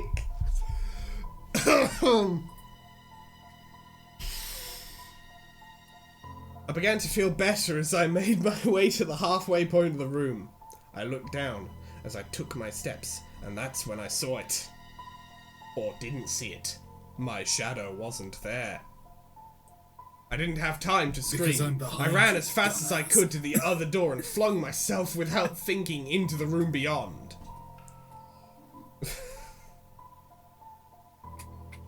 Okay. Shadow the Hedgehog. Damn. No, the real Damn. real twist Not here. is the no-end house. Hello, Arthur? Thanks for the dead air. Anything you want to say? And echo. I'm not quite sure why sound is coming through something, but I just unmuted because I finished eating, but I was gonna wait for Alex to finish. Oh, that's fair. Okay. I was just gonna say the twist is the no-end house was actually run by Mephiles the Dark. My Yeah. shadow. That's how I got my name. Okay, so Liminal horror fans will really try and sell you on the idea of multiple light sources being horrifying. Dear God, my living room has 2 light bulbs in it. I shit myself every time. I still see my shadows in my room. Multiple. Mason, Arthur, do either of you want to take the 4th room on? Sure. Let me have a drink of water. You gotta take a big sippy. Yum. Right. The 4th room was possibly the most disturbing. As I closed the door, all light seemed to be sucked out and put back into the previous room. I stood there, surrounded by darkness. Motherfuckers when they close a door. Motherfuckers when they just And there is turn not a the light light on. off. Motherfuckers when it is dark. Liminal horror fans will really try and sell you on the idea of the lights being off. And then you just hear do do do do do do do. No, it's a fucking it's just a fucking dark world.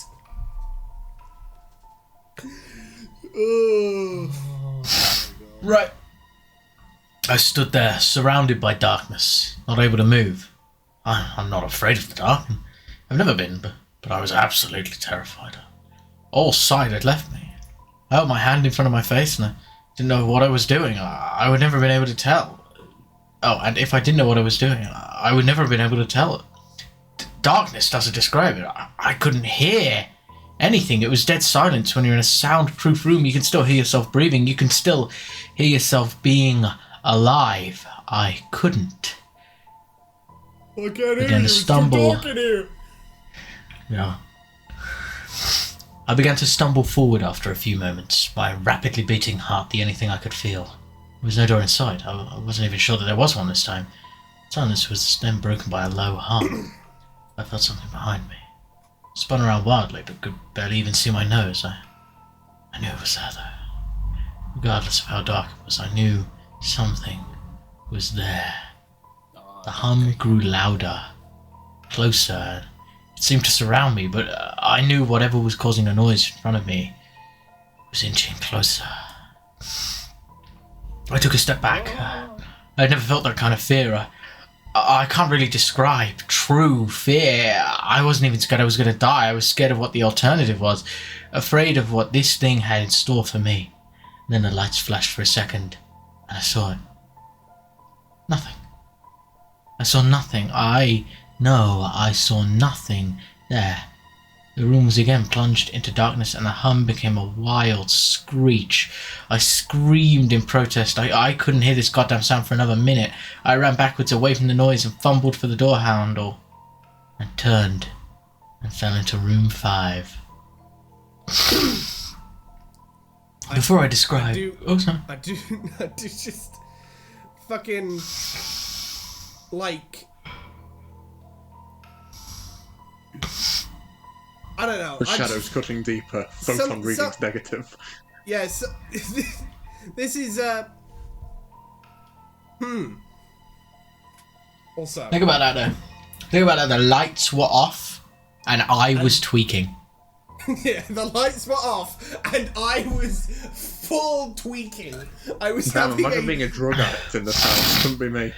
Damn, couldn't be me. Speaking of which, please, Arthur, continue.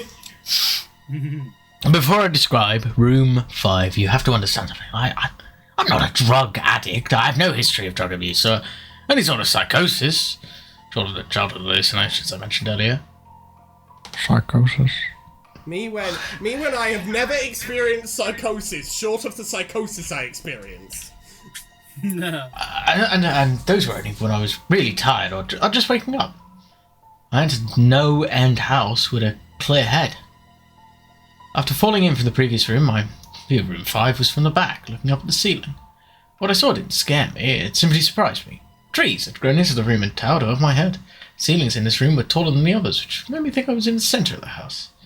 I got up off the floor, dusted myself off, and took a look around. It's definitely the biggest room of them all. Couldn't even see the door from where I was. Various brush and trees must have blocked my line of sight with the exit. Up to this point, I figured the rooms were going to get scarier, but this was a paradise compared to that last room. I also assumed whatever was in room 4 stayed back there.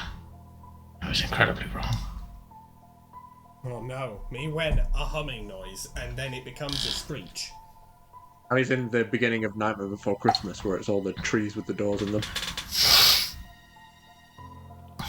I like the part where he's just freaking out alone in a house and nothing is happening to him. For $500. I'd pay a guy $500 if I set up a house and saw him do this to a like nothing. But you can have $500. Yeah, you are going to need it, mate, apparently. Yeah, it's like the fucking secret... It's like the secret dog ending in Silent Hill 2, where the entire game is orchestrated by a Shiba Inu. the no-end house dog ending. It just kind of has to happen. Yeah, it does. Oh, It's why canon. are you It's a canon event. Anyway. So, as I made my way deeper into the room, I began to hear what one would hear if they were in a forest. Chirping, bugs, occasional flap of birds seemed to be my only company.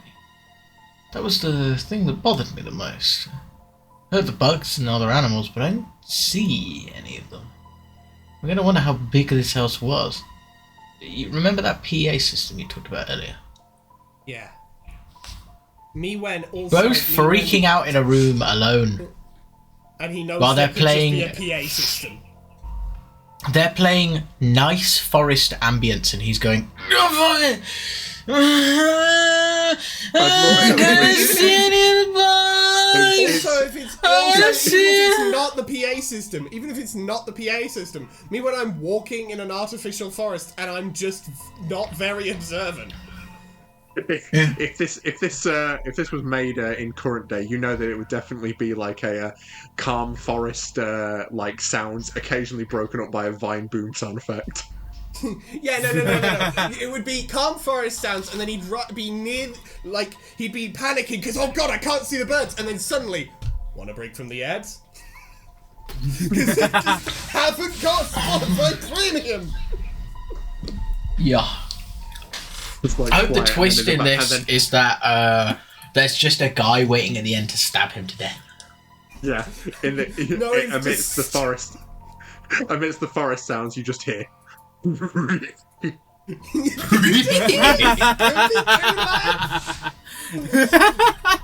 Right. And then, of course, if that happened, this guy would be like, "Dogs can't talk!" Ah! Nah, if I was walking through a forest and I suddenly heard Scooby-Doo's laugh, I'd shit myself. That's fair, actually. I'd be worrying, like, okay, It's like, nice, calm, relaxing walk through the forest. What? Who's got Scooby-Doo laugh.mp3 on their phone? I made myself laugh with that one. .mp3.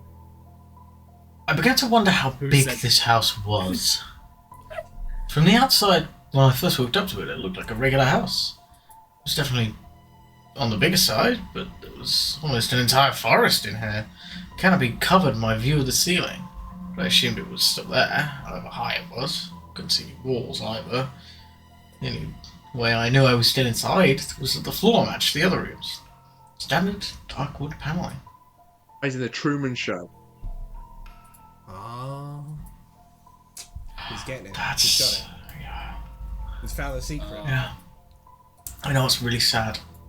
I've remembered about the cars in Paris, the cars that ate Paris. That was not something that that left my mind, and now it's back. That's rough. Damn. See, Arthur's the one really suffering here. David can fucking suck it up. Yeah. Suck it up. It's just LED Fuck off, lights David. above above faux Go find your ball. fucking leaf panel. It's fine. It's fine, David. Go home. I'm Get sorry, your did you 500 just say go fucking- find your ball? June, I've been making references to the Mimic song all the time. I've not picked up What's on his name? that! I David. noticed this. I David am and so David got like the angry. same perception stat right now. Look, June, please don't run out on the road. There is a car, might. and it is I going might. to hit you. I might, you can't stop me. I've well- been at work, so I'm tired, so leave me alone. I've been at work too, June. I know the feeling. Yeah, that's fair. That's fair. I kept walking, hoping that the next tree I passed would reveal the door. After a few moments of walking, I felt a mosquito fly into my arm. I shook it. Coward, kill it! They're the devil. They're the only creature that deserves unequivocal hatred. Yeah. For real. God damn. It's mosquitoes. I Are you disagreeing? I'll let everyone else fly. Mosquitoes gotta go. It's on I'm not site. disagreeing. Good. We're all on the same page. Fuck them. I shook it off and kept going. A second later, I felt about 10 more land all over my skin. Felt See, them that's why you kill them. crawl up and down my arms. They come back. A few made their way across my face. I flailed wildly to get them all off, but that's not what mosquitoes do, by the way. Well, this is an individual who has never had a mosquito. This guy lives in England. Mosquitoes don't Yeah, what crawl, you're they pick thinking a of, spot mate. and they attack. Yeah, what you're thinking of, mate, is like fucking the plagues of Egypt. Yeah, you're thinking of locusts, my guy. You're thinking of locusts, or maybe houseflies at a pinch. This guy's from England and has heard of mosquitoes tangentially. This motherfucker has not even looked at the Wikipedia article for mosquitoes. Yeah, that's a bit far. Expect research for these. This guy watched the Bee movie, and that's all he knows about mosquitoes. Yeah, the one guy. I looked down and let out a muffled scream. More of a whimper, to be honest. Oh no, he's whimpering, guys. He's such a poor little meow meow. Now I see why they set up the No End House. They wanted to. $500 to whimper. $500 to fucking whimper in the house. I'd do that. Easy 500. Like I'd just be I'd like take that deal. by room 5, I'd have got there and be like, just have a recording studio, man. This is like unnecessary. Yeah. Room 1, I'd be like, Imagine how much better recording software I could buy with that money to record my high quality whimpers. Actually, you know what they should be doing in the background of this whole thing? It should be playing bum bum bum bum bum. the fucking goosebumps. Yeah. Yeah, perfect.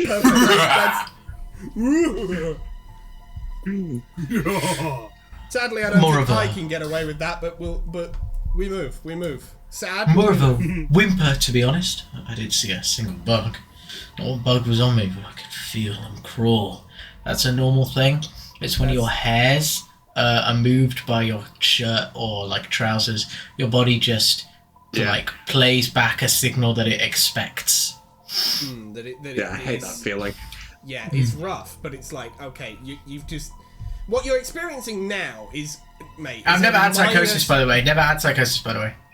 Yeah, but also separately, what you're experiencing now, David, is what we in the business call a case of just like high level. We're not even in like hypersensitivity. A case of being nervous. A case of being somewhat unpleasant nervous, yet completely normal thing to experience. Yeah, you are tweaking, mate. You are full tweaking for nothing. He's freaking it. But no, not. But I couldn't see a single one, except for the psychosis he had when he was a kid. Yeah, I dropped to the ground and began to roll wildly. I was desperate. I hated bugs, especially the ones I couldn't see or touch. But these bugs could touch me, and they were everywhere. That's what a sane person says, actually. That's what a person who's not freaking. Who's not a drug addict and has never experienced psychosis except for the one time he experienced psychosis. But it wasn't psychosis because he hasn't said it was. That's what that kind of guy would do. This is a normal thing. Yeah. I began to crawl. I had no idea where I was going. The entrance was nowhere inside. I still hadn't even seen the exit. So I just crawled. My skin wriggling. Sorry. My skin wriggling with the presence of these phantom bugs. Me, if I was in the no-end house, I'd just be like, okay, so I put on some trousers that were not comfortable this morning, and that's why this sensation is happening. I'd just be like, well, this sucks, but I'm just gonna move. I'm just gonna readjust and move. They just spiked this guy on the way in. Yeah. I found the door. I grabbed the nearest tree and propped myself up, mindlessly slapping my arms and legs to no avail. I tried to run, but I couldn't. My body was exhausted from crawling and dealing with whatever was on me. I took a few shaky steps to the door, grabbing each tree on the way for support. It was only a few feet away when I heard it. The low hum from before was coming from the next room, and it was deeper. I could almost feel it inside my body. Like when you stand next to an amp at a concert. The feeling of the bugs on me lessened as the hum grew louder. So I placed my hand on the doorknob. The bugs were completely gone. But I just couldn't bring myself to turn the knob. I knew that if I let go, the bugs would return and there was no way I would make it back to room 4. I just stood there. My head pressed against the door marked 6, and my hand shakily grasping the knob. The hum was so loud I couldn't even hear myself pretend to think. There was nothing I could do but move on. Room 6 was next. And room 6 was hell. Oh, it was room 666! I like the part where nothing's happened. I love the part where literally genuinely nothing has happened. Remote. Literally, like, even if this was all like, in, if this was all like in this guy's head, this isn't even scary room with shit. chair, dark room, forest. Yeah, this isn't even like nothing. Liminal horror is dog shit. Truly, if I were in this situation, I would legitimately just tough it out. I'm not even gonna lie. Nothing has happened that is remotely. Frankly, I think if you caught me on a bad day, room 1 would be scarier than room 5. If you caught me on a real bad day. Yeah, it's just got the Boo merry-go-round music from Mario 64 playing. I like the part where the one guy in room 3 went, 2 light sources! I love the part where this guy is tweaking even further. Arthur, me do to you take want over, continue, Arthur? or let Mason take? You can take over here. Done 2 rooms Okay. each then. Mason. Yep. I closed the door behind me, my eyes held shut and my ears ringing. The hum was surrounding me. As the door clicked into place, the hum was gone. I opened my eyes in surprise and the door I had just shut was gone. It was just a wall now. I looked around in shock. The room was identical to room 3, the same chair and lamp, but with the correct amount of shadows this time. Oh, thank God. Oh man, if there had been 2 light sources again, heart attack, dead. Oh yeah, Full it's stroke, just gone. like it's over. on the topic of Mario 64, this is like the King Boo thing where if you go through the wrong door, it just takes you back to the start. The only real difference was that there was no exit door, and the one I came in through was gone. As I said before, I had no previous issues in terms of mental instability. You really like to Yeah, you really want to lay it reiterate on this point. thick.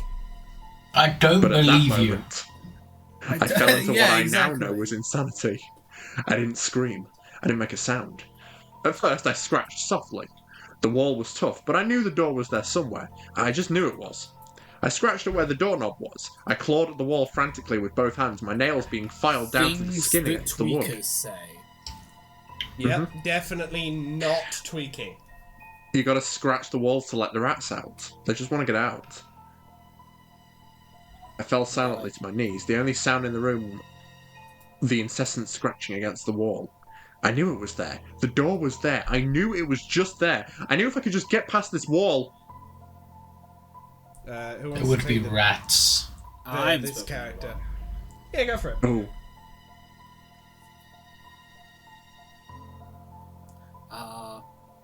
Rat. If it's a rat, then No, it was a little girl because oh right. yeah. Fuck it, I'm gonna do the fucking fucking cheese fandom to wiki meet you. scanning shit. Go for it. Cheese to meet you. Are you alright? It's the girl from the end of Golden Wind, when Diablo's tweaking. Yeah, that's what's happening right now. This is Diablo. Yeah, this is Yeah, this is we're Diablo's, experiencing infinite deaths. 900th death. There's rats in the walls, man. You know, honestly, that makes a bit too much sense. I jumped off the ground and spun in one motion. I leaned against the wall behind me and I saw what it was that spoke to me. To this day, I regret ever turning around. There was a little girl. She was wearing a white dress that went down to her. I'm so terrified of where I'm going. Horrifying! Me when I have to interact with another human being. Ah! This guy's just a fucking tweaker. How did this guy graduate college? At this point. This guy's just unwell. This guy Business major. This guy just needs psychological assistance. No, This he's is a what's business happening. major. Oh my god, it makes sense. It's both. Business majors do need major psychological help. She was wearing a soft white dress that went down to her ankles. She had long blonde hair to the middle of her back and white skin and blue eyes. She was the most frightening thing I'd ever seen. Oh god, she's Aaron. No! Horrifying! Genuinely a bit worse now. And I know that nothing in my life will ever be as unnerving as what I saw in her. While looking at her, I saw something else. Where she stood, I saw what looked like a man's body, only larger than normal and covered in hair. He was naked from head to toe, but his head was not human and his toes were hooves. It wasn't the devil, but at that moment, it might as well have been. Oh no, it's Danny DeVito's character from Hercules.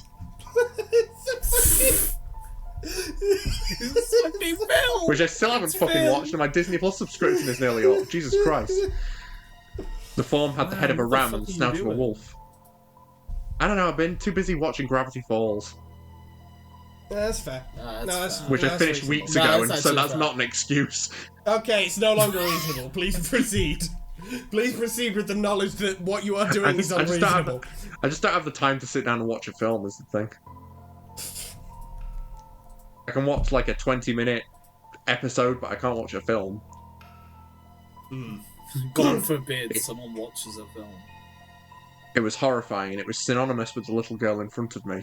They were the same form. I can't really describe it, but I saw them at the same time. They shared the same spot in that room, but it was like looking at two separate dimensions. When I saw the girl, I saw the form, and when I saw the form, I saw the girl. I couldn't speak. I could barely even see. My mind was The revolting form was against a what it job attempting to process. application. It was, yeah. Have you never signed a form before? Oh wait! Everything else was terrifying. Give me 1 minute when you've said, David, you should have listened. I just found something on the internet and I really feel like I got to share. Go on. Then. Some people are just fucking stupid, man. No, you finish. You get up to David. You should have listened, and then we'll get to Arthur's song. My mind was revolting against what it was attempting to process. I'd been scared before in my life, and I'd never been more scared than when I was trapped in the 4th room, but that was before room 6. Yeah, 4 does classically come before 6. Yeah, I just stood there, staring at whatever it was that spoke to me. There was no exit. There was no end, you might say. I was trapped there with it. And then it spoke again. David, you should have listened. Scariest thing I've ever heard in my life.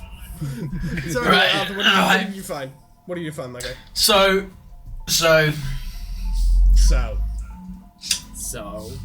Someone just sent me no one sent me. It just appeared in my feed.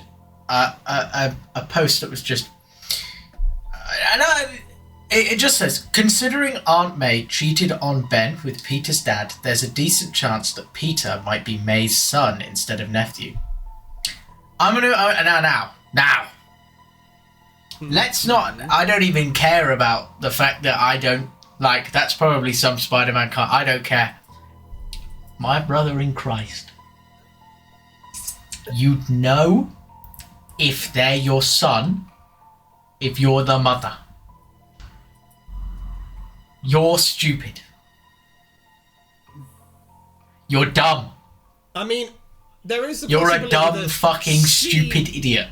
There is the possibility she knows, but Ben didn't know, and Peter didn't know, and she's just going along with it. She's just sort of like made this. If she didn't give birth to Peter, Peter ain't her son. Yes. Her cheating on Uncle Ben Arthur, with I Peter's think you're dad. missing the part where I'm saying Aunt May is lying about being his aunt and is doing so knowingly. Potentially. Yeah. So wouldn't one else knows. Wouldn't Peter's mother know? I think wouldn't Peter's mother go? I think in Spider-Man law she's full dead. So it's she wouldn't be dead when Peter's dad. She wouldn't be dead when Uncle Ben. She gave birth to him. Well, yeah, but she's dead now, so we wouldn't be able to know if she was his actual mum or not. Peter Parker walks Wait, no, into, actually, no. Arthur's raising a good point. Certainly, if Uncle Ben, can you Peter's dad, whoever that guy is, verbatim? Considering Aunt May cheated on Uncle Ben with Peter's dad, there is a decent chance that Peter might be May's son instead of nephew. Aunt May fucked Peter's dad. Yeah. How does this equate to all 4 members of this group decided, nah, fuck it. Peter's got to change parents. Well, that's the thing. It said there's a decent chance. That doesn't mean that like it's not framed in a way like, oh, it's a mystery. It's like maybe just Peter doesn't know. Maybe all 4 of them did just try to sort this out through that weird method. That's got to be the stupidest thing I've ever heard. If that's where your mind goes. If you're like, someone cheated on someone else. Maybe all 4 parents swap baby. Well, no, Arthur, like, I'm gonna be honest with you. I kind of don't see why you're so offended by this. Like, it's not that unreasonable of a thing to. Like, I get that it's like, why would they do this in the first place? But like, you know, if a character is cheating with another character, you can like, it's possible. That's what they're saying basically, and that's like not that unreasonable of a thing to suggest. It's just a theory. Don't say it, don't think it, don't say it, don't think it, don't say it, don't think it, don't say it. Peter Parker walks into a Sainsbury's, sees a sachet of Uncle Ben's rice and cries. Anyway, shall we continue? Shall we continue? Shall we continue? Yeah. When it spoke, I heard the words of the little girl, but the other form spoke through my mind in a voice I won't attempt to describe. There was no other sound. The voice just kept repeating that sentence over and over in my mind, and I agreed. I didn't know what to do. I was slipping into madness, yet couldn't take my eyes off what was in front of me.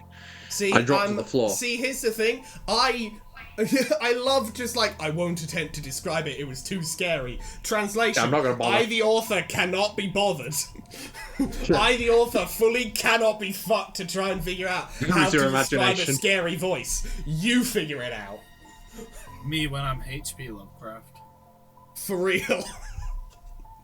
That guy was a genius of not writing. That guy really min-maxed his stories. That guy went, nah, I ain't describing it. Nah, I just won't. Nah, you can't do that.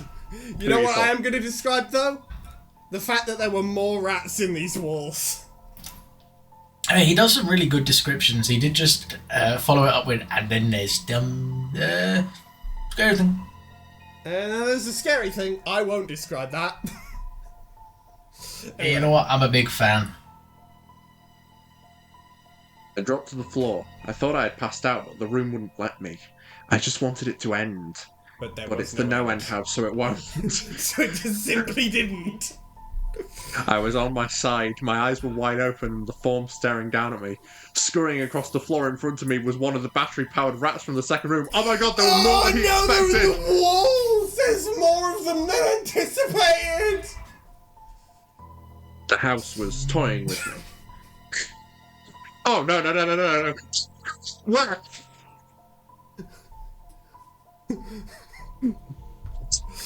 I know it's mocking, it's not toying, but it's the same meme, same funny.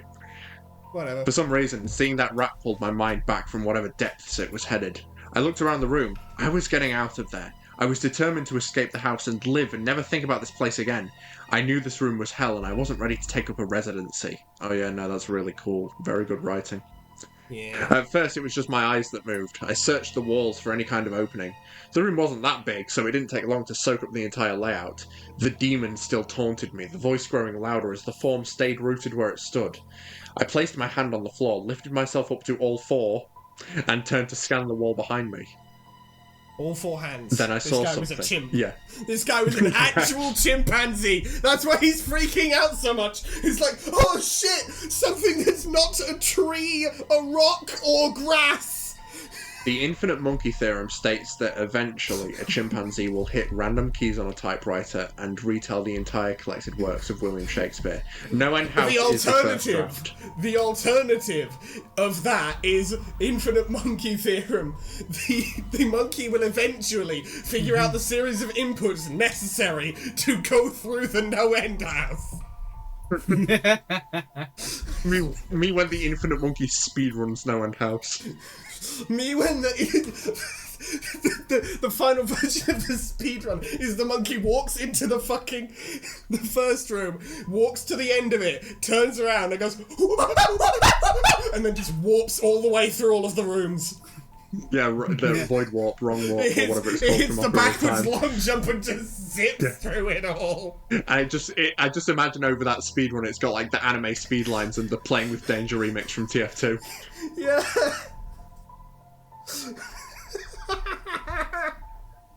I'm just imagining a fucking chimpanzee backwards long jumping against a door. It's the meme. It's the meme of the guy with the headphones like staring forwards and like tweaking as he plays the game, but it's a chimpanzee.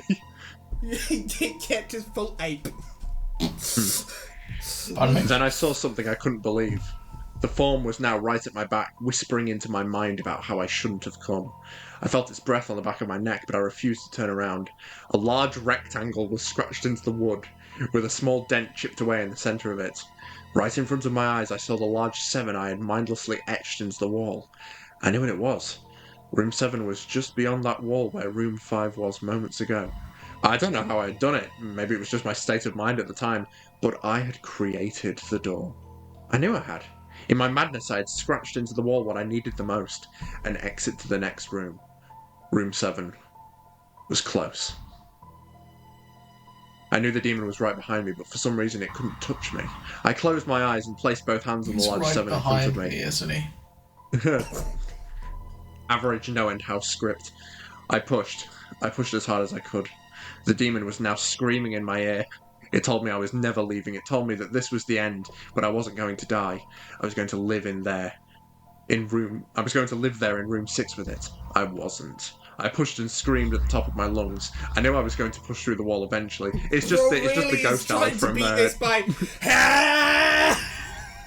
the ghost alley from part 4. As long as you don't turn around, you're fine. Bruh. I clenched my eyes shut and screamed, and the demon was gone. I was left in silence. I turned around slowly, and I was greeted by the room as it was when I entered. Just a chair and a lamp.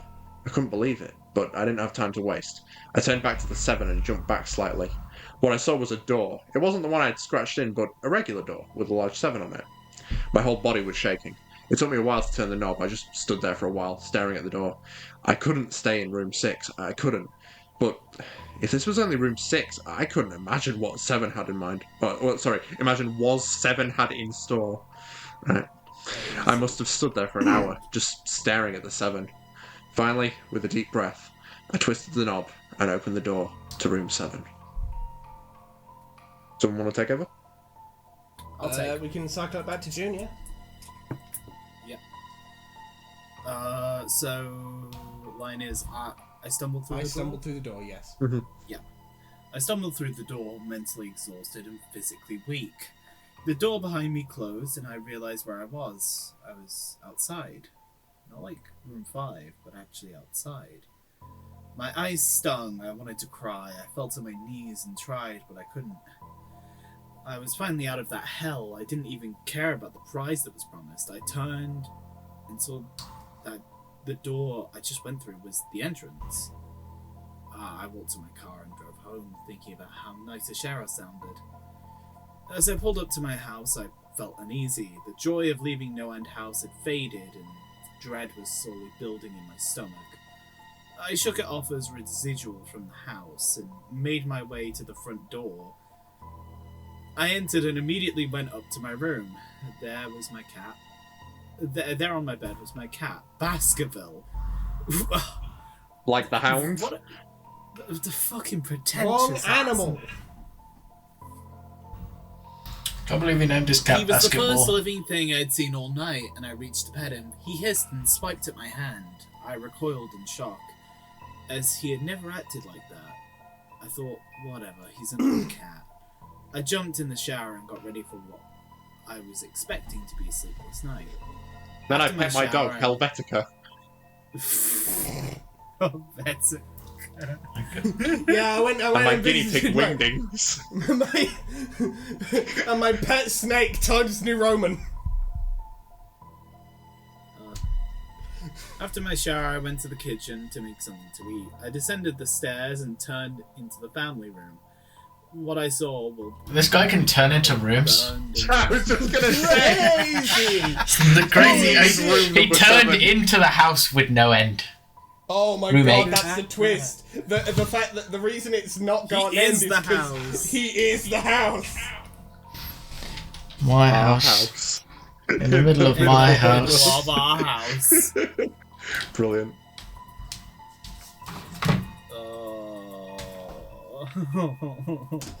Please. What part of it? However, my parents were lying on the ground, naked and covered in blood. Why are they gotta be It's naked? going naked. Why are they gotta be naked? They'd been Were they getting ready to mutilated fuck on to the near sofa or some shit? What unidentifiable states. Their limbs had been removed and placed next to their bodies, and their heads sat on their chests, facing me. And the most unsettling part was their expressions. They were smiling, as though happy to see me. I vomited and sobbed there in the family room. I didn't know what had happened. They didn't even live with me at the time. Why do you have... whatever. All I'm imagining is just I'm- like, oh hey, Mom. Oh. I was a mess. Then I saw it. A door that was never there before. A door with a large 8 scrawled on it in blood. It's a terrible version of the Still in Buffy house. episode. I was standing in my family room. House of Leaves, But if it was in room mid. 7. Mid The is a faces on high the bar House of right Floor. now. Mid is a high compliment right now. Sorry, June. This seems It's like alright. it kind of blows. The faces of my parents smiled wider when I realized this. They weren't my parents, they couldn't be, but they looked exactly like them. The door marked 8 was across the room, behind the mutilated bodies in front of me. I knew I had to move on, but at that moment I gave up. The smiling faces tore into my mind. They grounded me where I stood. I vomited again and nearly collapsed. Then the hum returned. It was louder than ever. It filled the house and shook the walls. The hum compelled me forwards. I began to move slowly, making my way closer to the door and the bodies. I could barely stand, let alone walk. And the closer I got to my parents, the closer I came to suicide. What the fuck, man? Full tweaking. You gotta the like. Bro, I had one slightly uncomfortable Well, at the day. mention of suicide, I'm just gonna bring up this that I found earlier. Suicide, am I gonna let me What are go? we some kind of? September 7th, Chocolate Day. September 9th, Lunch on Us. September 10th, World Suicide. Suicide. Wow, just in time for Yes, September sir! 11th. Yes, sir! Anyway, I like how they don't show what happens on September 11th. Never forget.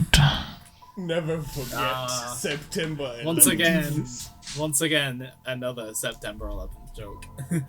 Yeah, Yeah, we do a lot of those. Must I be think because to a it's certain September. extent we could just say that we're making one very long, protracted September 11th joke. Me when I use my math set. Pushes glasses up nose as he makes this joke. Oh, dear. Anyway, We want to we're drive almost way out. 2 aeroplanes so into the hard. World Heritage Trading Center on September 11th, 2001. You know, I actually didn't choose the. I didn't actually. I forgot. There is a creepypasta that does have 9/11 in it. We Okay, so didn't- we gotta do that 9/11. next year. Because I'm thinking we make this a regular, semi-regular thing, like on October. We're This gonna is what run we out do of next even year. bearable ones before this one is over. Next year is gonna kill me. Oh no. The real creepypasta is my life For real. You're Every gonna be year. living in dread for 11 doing months. this. Anyway, we were at the walls. The walls were now shaking so hard it seemed as though they were going to crumble. But still, the faces smiled at me. As I inched closer, their eyes followed me. I was now between the two bodies, a few feet away from the door. The dismembered hands clawed their way across the carpet towards me. That's it, thing. Lend a hand. While the faces continued to stare. George New terror Orwell. washed over me, and I walked faster. I didn't want to hear them speak. I didn't want the voices to match those of my parents. They began to open their mouths, and hands were inches from my feet. In a dash of desperation, I lunged towards the door, threw it open, and slammed it behind me. Room 8. Bro hasn't even considered was- just running yet. It's just a He's single just been skeleton taking in all room this 8. at a leisurely pace. To run away is easy. It's the Exciting living walk. that's hard. Yeah? This Yeah, was Beth. all I spent all my one time running away big from my Adult problems. Swim advert. He's gonna open the door to room 9 and there's just gonna be a big bracketed AS. Time to time. And Seth Green walks in. You just got pranked. Fucking Christ.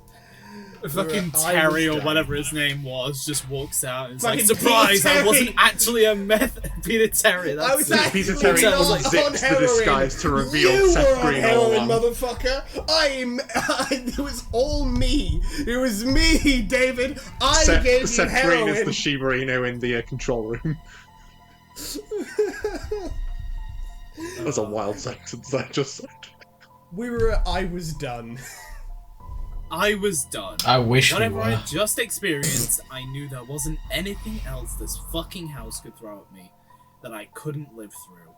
There was nothing short of the fires of hell that I wasn't ready for. Unfortunately, I sounding underestimated the awful abilities confident. of No End House. Unfortunately, motherfucker, you just used unfortunately twice. Get a new word. Think of a new I think word. it was probably for emphasis, but it's also bad writing. Open a thesaurus once. Okay, put a bold on it or something. I mean, okay. Now here's the thing. I would get that if it weren't for the fact that this guy's described every single room as disturbing. Unfortunately, Nah, but if you think about more it, disturbing, more terrifying, and more unspeakable. And Deep that. Sorry, Arthur. I just wanted to get. Describes it as unspeakable, but now he's going to speak about it. It's unspeakable, but I'm going to speak on it. What were you going to say, Arthur? yeah, no, I was just saying this guy has been harrowed by nothing. A speaker system Weekend. and a dark room. Darkness. Bro imprisonment. feels real confident. I feel like he'd freak out if you played Scary Maze Game around him. Yeah, like he wouldn't even need to look at the screen. The screen would happen, and he would immediately leap 3 feet into the air, shit catastrophically in his pants, and land in the fetal position crying. Bro, you should I just feel play like the this first. guy would immediately die if he walked into a Tesco and saw the Freddy Fazbear Fanta. But he'd die if he walked into a Tesco. End of sentence. He'd could die play if the he first saw 4 an notes of automatic door. Yeah, the door Play would the- move on its own, and he'd go, "What sorcery is this?" And then collapse on Play the the- ground, dead. You play the first 4 notes of the song from the world's hardest game, and it just terrifies him. He just says, "Me-do-do-do," and he's just like, Starts tweaking.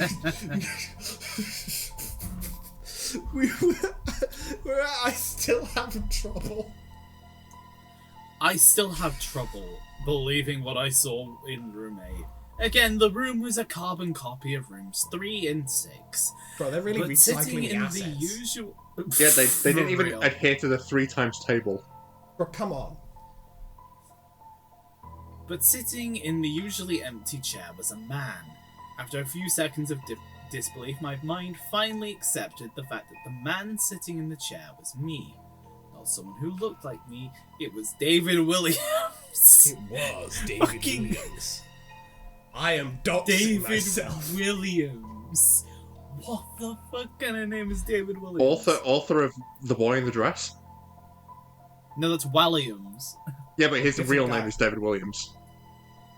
Oh, is that the name of the cunt? David Williams is his pen name. I see. So he couldn't even bother to come up with a full name. He went, Change one I'm letter. gonna change one Good vowel, enough. and that will be it. That's all I'll do. I mean, it makes sense. He's... Alright, I'm Great stealing that success. idea. I'm calling myself gonna- Arthur Osborne.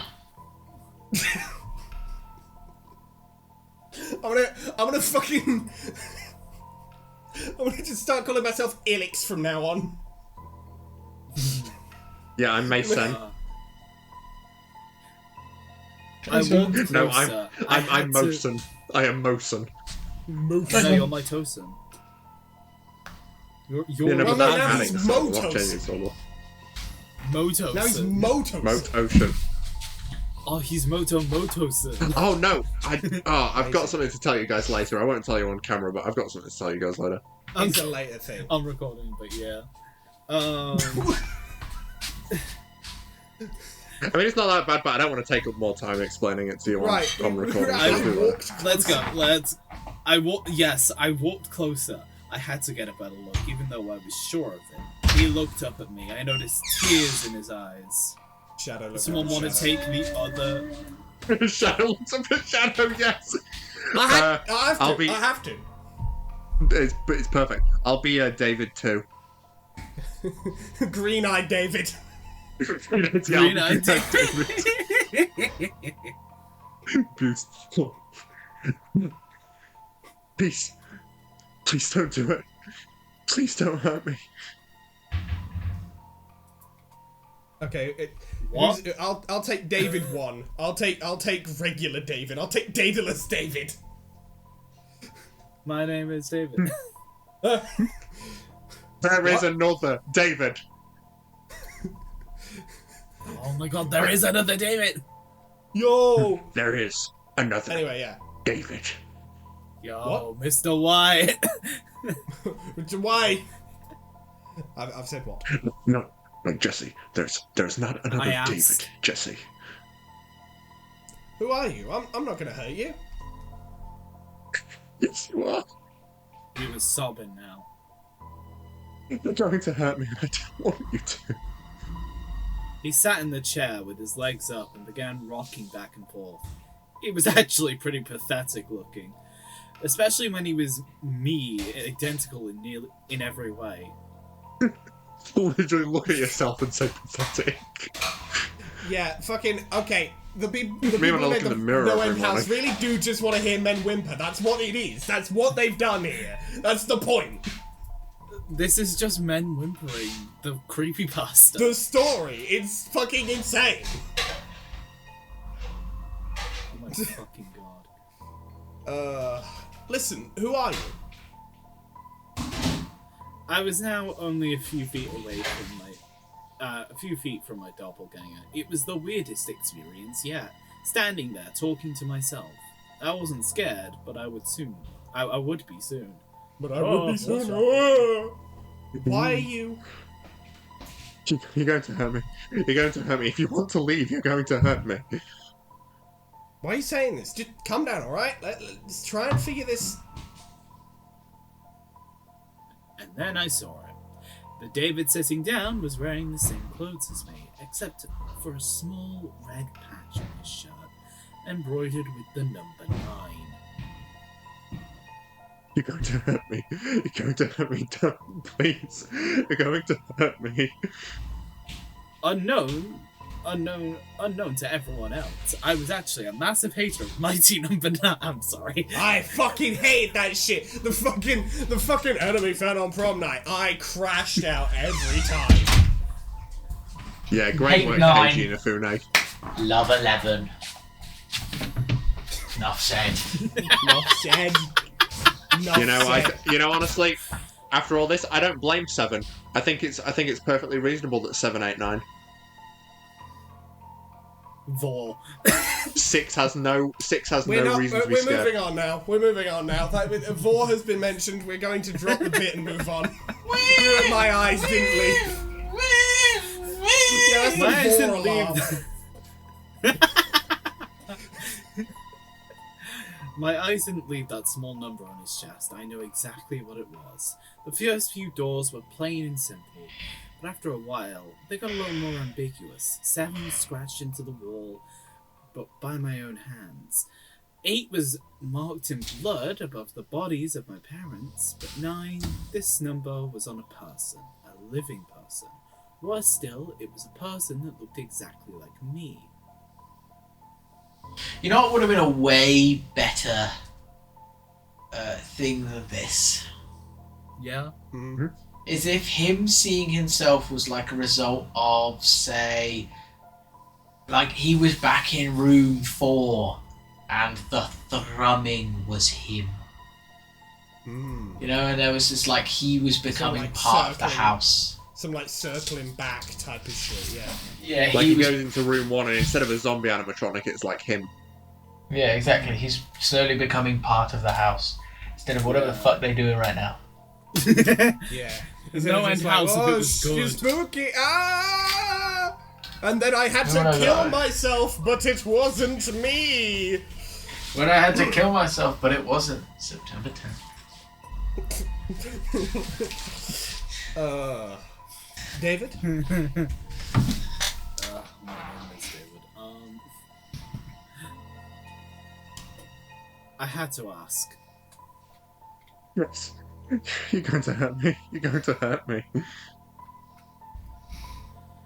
He answered to David. He was me, right down to the voice. But that 9, I paced around for a few minutes while he sobbed in his chair, pissing himself.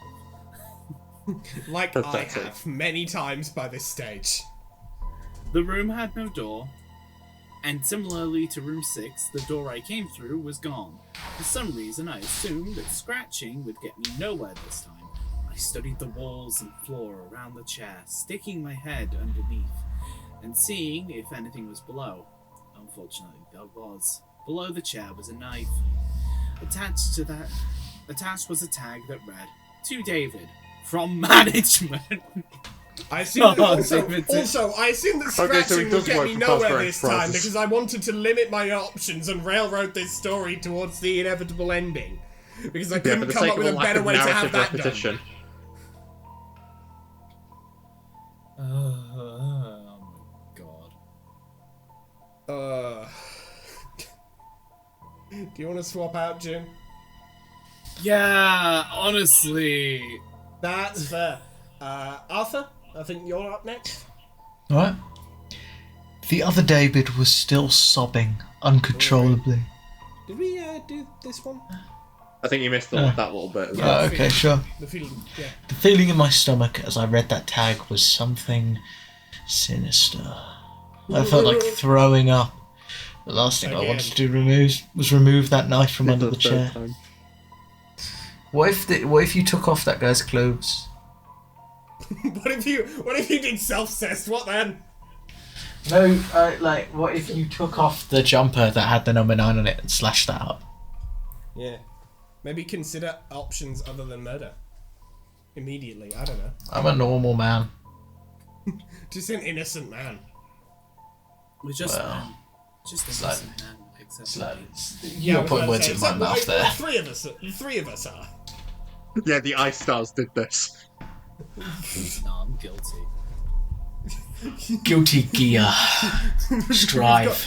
We've got 3 innocent men and then guilty in society, our society. That is bullshit play. For real. Anyway, we're the other David. I may whimper like a silly clown. Society. Right. All very real. The other David. The other David was still sobbing uncontrollably. My mind was spinning into an attic of unanswerable questions. Who put this here, and how did they get my name? Not to mention the fact that as I knelt on the cold wood floor, I also sat in that chair, sobbing and processed of being hurt myself. It was all too much to process. The house and the management have been playing with me the whole time. My thoughts, for some reason, turned back to Peter.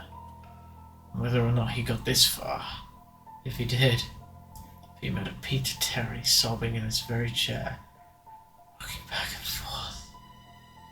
I shook those thoughts out of my head. It didn't matter. I took the knife from under the chair and immediately the other David went quiet. David? He said in my voice. What do you think you're going to do? I lifted myself from the ground and clenched the knife in my hand. I'm going to get out of here. And then he opens a dark circus well, baby. He opens a dark fountain, something. The roaring from before, the fucking humming from before was the sound of the dark fountain echoing through time. Yeah. It was as if your very soul was glowing. David was still sitting in the chair, though he's very calm now. He looked up at me with a slight grin. I couldn't tell if he was going to laugh or strangle me. Slowly, he got up from the chair and stood, facing me. It was uncanny. His height, and even the way he stood, matched mine. I felt the rubber hilt of the knife in my hand and gripped it tighter. I didn't know what I was planning on doing with it, but I had a feeling I was going to need it. Now. Just read that next line. His voice was slightly deeper than my own. I'm going to hurt you. I'm going to hurt you. And I'm going to keep you here. I didn't respond. Just lunged and tackled him to the ground. I mounted him. You know what I said earlier about self-cess to making men whimper? I think that's what's happening again. I think we might have No solved the matter how many mystery here, times they guys. burn us. I think we might have solved the mystery. It's not the no-end house. It's the men whimpering house. My goat. My goat, the men whimpering Inside house. of my goat.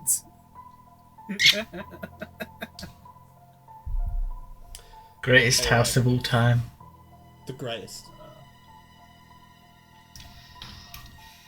Go hat. No wait. Goat. No, it's just goat. It's just goat with a silent H. Isn't that the boss from Majora's Mask? Ben drowned. It's all back. It's all. It's all coming together. It's all coming together, baby. This is how Ben drowned. Oh my god. Yeah, trapped in the no-end room house. 9 is just a big pool body of water. with a statue in front of it. You just push the statue and that's it. That's the whole thing. That's a legal form to change your name to Ben. And then they put a big cartoon clamp and weight around your leg and you just fall. No. Yeah, no. Even more the floor cartoonish. sweeps out from under you. You have just enough time to look to the camera and hold up a sign that says, "Oops." No, you But then go you in, fall. you sign the form to change your name, and then a member of management sneaks up behind you with a fish bowl full of water, and then they quickly do like a walk up flip, but with the bowl, and just put it on your head, and you just drown there. Yeah, with every step, it's just like clink, Fish clink, bowl. clink, clink, clink, clink, like a xylophone. Yeah. Alright, back to this piece of shit. Real. Real.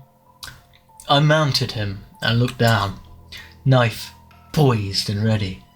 He looked up at me, terrified. It was like I was looking in a mirror. A sexy, scared, whimpering mirror. Then the hum returned, Yeah. low and distant, but I still felt it deep in my body. David looked up at me as I looked down at myself. Shadow. The hum was getting louder and I felt something inside me snap. With one motion, I slammed the knife into the patch on his chest and ripped down. This was just the worst piece of shit I've ever read. Blackness fell on the room Oh, and you're I gonna be was saying that a falling. lot through this series. The darkness around me was like nothing I had experienced up to that point. Room 4 was dark, but it didn't come close to what was completely engulfing me. Straight up. I wasn't even open sure dark if I was falling after a while. I felt fully weightless, opened- covered in dark. Then a deep sadness came over me. I felt lost, depressed, suicidal.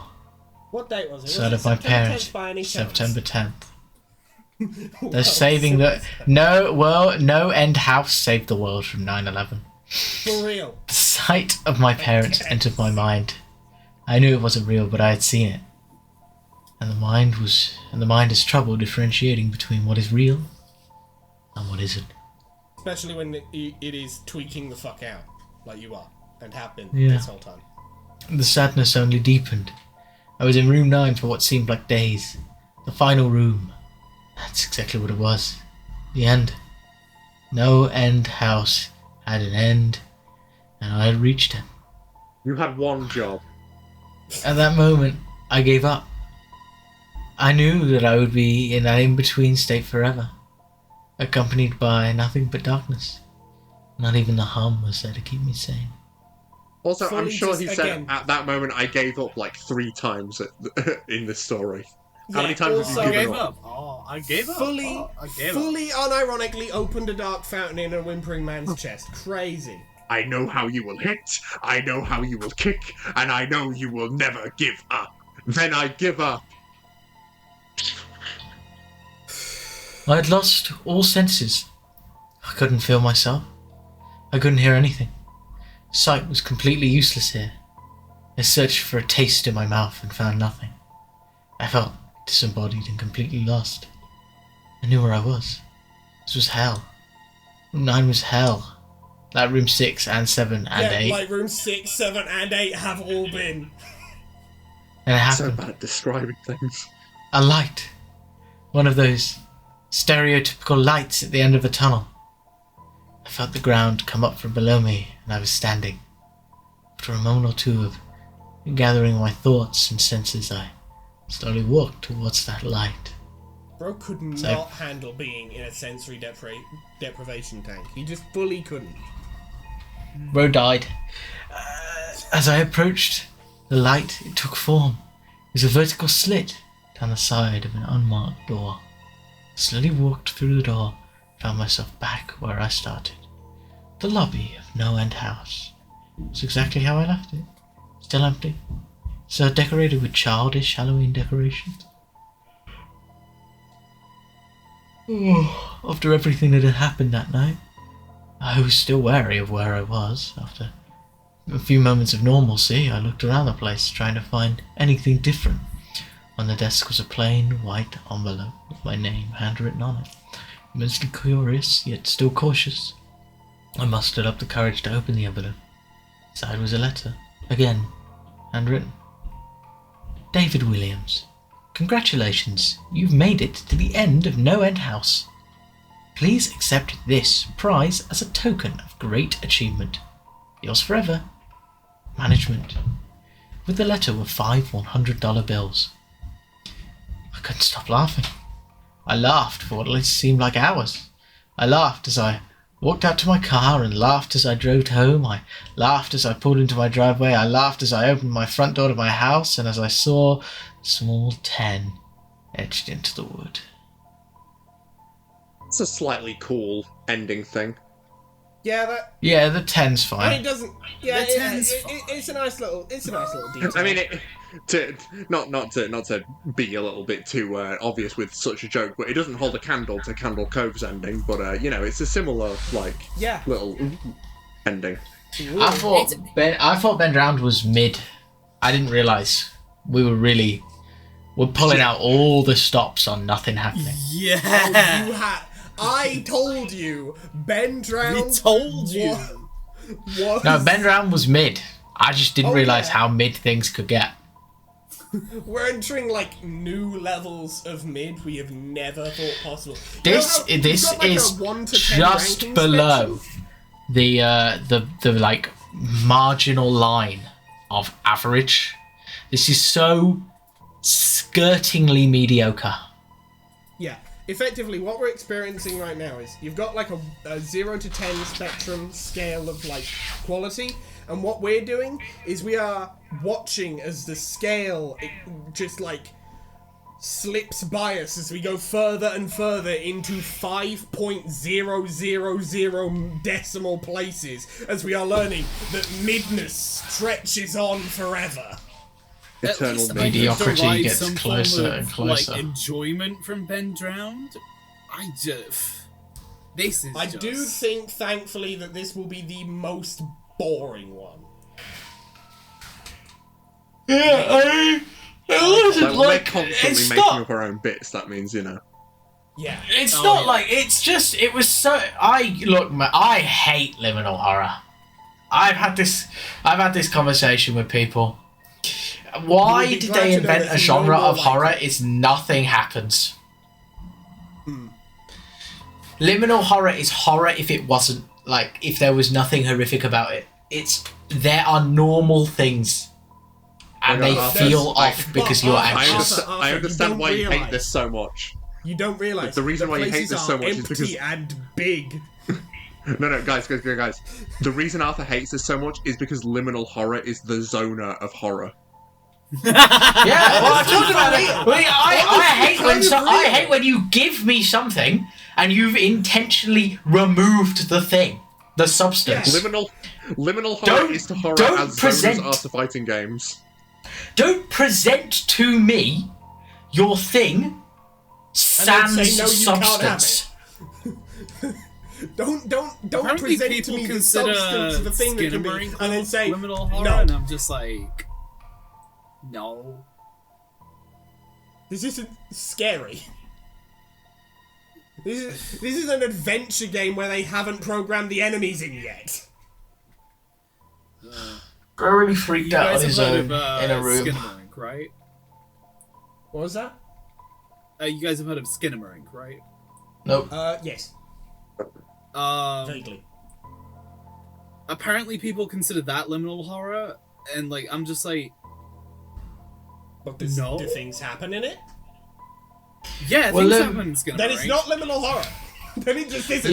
Liminal horror is either abandoned space with monster, and then it's like, that ain't liminal horror, you're just scared of a monster. That's just normal horror in a weird place. That's horror in a mediocre location. Or it's like atmospheric horror in a place that's not particularly scary. So like liminal horror be like, okay, it's abandoned place. It's about like abandoned mall. That's the thing. It's It's about, not like, even two like kids abandoned getting- place. It's place everyone just left 5 minutes ago. Yeah. It's about like two kids getting haunted by this demon, and That's it takes a place normal horror. entirely within their house. That's Yeah. normal horror in your house. That's normal horror.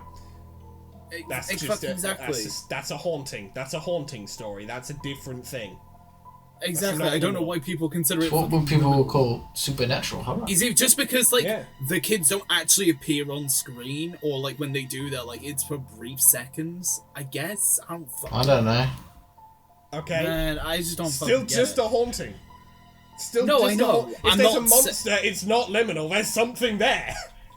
I'm like trying to understand, and like I just don't get it. I don't get why people call it liminal. Like I've seen don't know. clips of it. I don't know. It's a Not particularly liminal. things I've seen from it.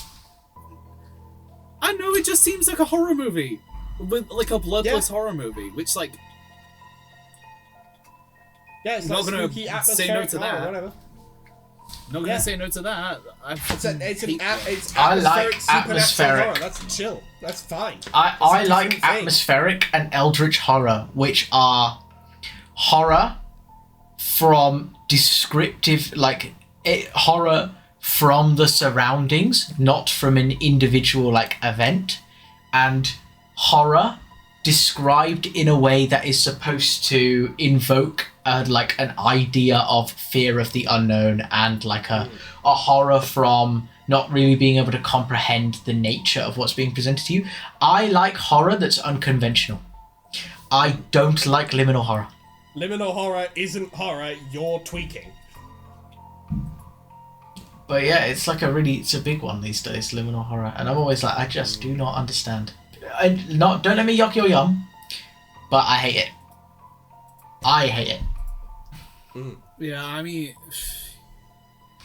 You have fun. there's liminal horror, and then there's the current state of analog horror. Yeah, that's a different problem. That's a different issue. Again. I know. Oh no, I just mean two genres that just have problems. Yeah.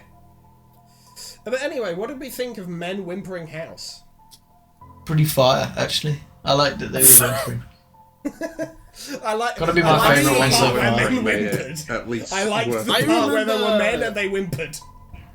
I remember Pretty- first hearing about pretty this, good. and I just remembered, I was trying to remember when did I first hear about No End House, and I fucking remembered it was fucking Matthew Santoro. If you remember that fucker, Christ. Mr. literally, Plagiarism. Oh no, that's the thing. A few days ago, I was scrolling through my YouTube recommended page. Want to know who fucking showed up in there for some godforsaken Fucking reason? fucking Matthew Santoro. Santoro. He's still making shit. He's still Is out he there. still doing his goddamn plagiarized lists of scary? I don't know. I didn't click on it, but the thumbnails look pretty much like.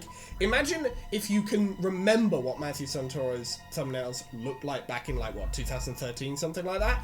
Imagine if they 2010. just got hit. Yeah, 2010, whenever. Imagine if they just got hit with the clickbait slop ray. Oh, you fucking joke. I love clickbait slop. Unironically. Gotta be one of the best things that's ever happened to culture. Fucking add red circles and arrows and turn up the saturation. Now, Oh, okay, God. the men whimpering aside, what do we think of the story? Because the men whimpering is Yeah. going to colour our view of things. I really remember much I mean, else. It's completely it's completely forgettable in my eyes. Yeah. I will forget everything that happened as soon as I close this tab. And I will remember it while I'm editing it, and then when I render the video, I will forget it again. I'll say this, I think the concept is not horrible. Yeah, well, the they execution is completely ass. They made House of Leaves. That's this, but good. Yeah. No, actually, yeah. Now you're saying This is just what happens if somebody hears about... You know what it is? This is to House of Leaves what, like, flavoured sparkling water is to any level of flavour. They tried to make House of Leaves, they end up making him leave the house. For real! That's just what happens! And also there's more men in it that whimper. Because honestly, that's the whimper in only House thing of I'm Leaves. gonna remember this. Hello, That's fair welcome enough. to No End House, aka Men Whimpering ASMR. Fully, I will. Fully, I know I've been I gone will. for a couple days, guys, but I'm back to make more men whimper. Fully and truly, that is the only part of this Someone I is will gonna take remember. that audio, and I don't like the fact that I've said that now. Well, I mean, if they attribute it to you, we'll do something about it. But you know, It can always be edited out. No, keep it in. Keep it in. no, we I keep just it want in. to be It's known. like if somebody actually makes that and then attributes it to June, then we do something about it. Yeah, right. We send the bully You know, boys. if they just make Send that and then don't attribute Send it the- to June, send the that's goons fine, that can after exist, him. That's fine. Send the, Yeah, send yeah, the goons, yeah, we'll but send the not the goons gooners. in. We gotta make sure not to make that mistake. No, We we gotta cannot send in make these that something mistake. awful goons. Yeah, so, what did we think of the 4 stories we read in this episode? What do we think of any final thoughts on Ben Drowned? Fucking God, that was a roller coaster of Candle quality. We went. Ben Drowned, that was we had fine. like a. Yeah. What was the second one? Chunky Cheese. Real Chuck E. Cheese. Yeah, He was aight. real chunky cheese, yeah. He was aight. Beast version of mascot. Then we had Candle Cove, and then of course we That was had good. Whimpering Pretty good. House. Yeah. I don't really remember much about this one. Yeah. It was like, no, It it was wasn't. It was pretty bad. Like Okay, it would have been really bad, I think, if it weren't for the. I'm gonna drop the bit at this point. We've made the joke about the men whimpering.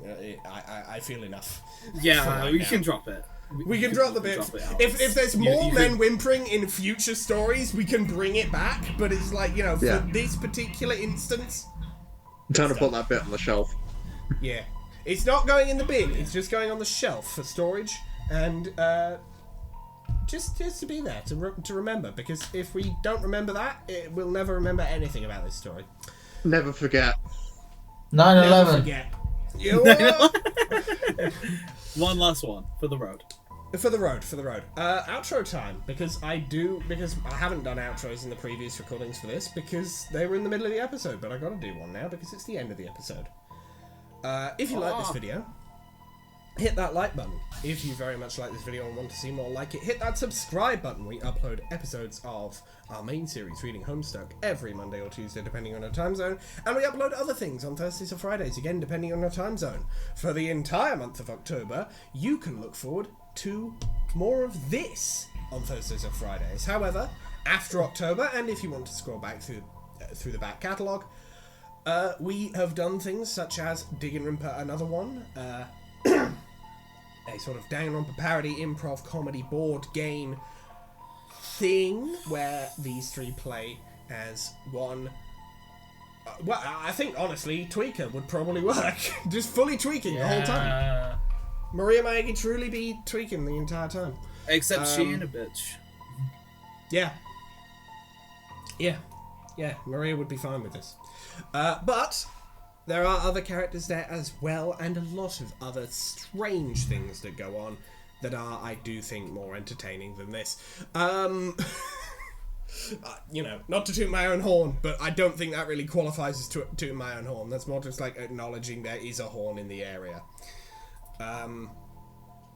Oh. You can also check out Dicey Deeds, our tabletop role-playing game series.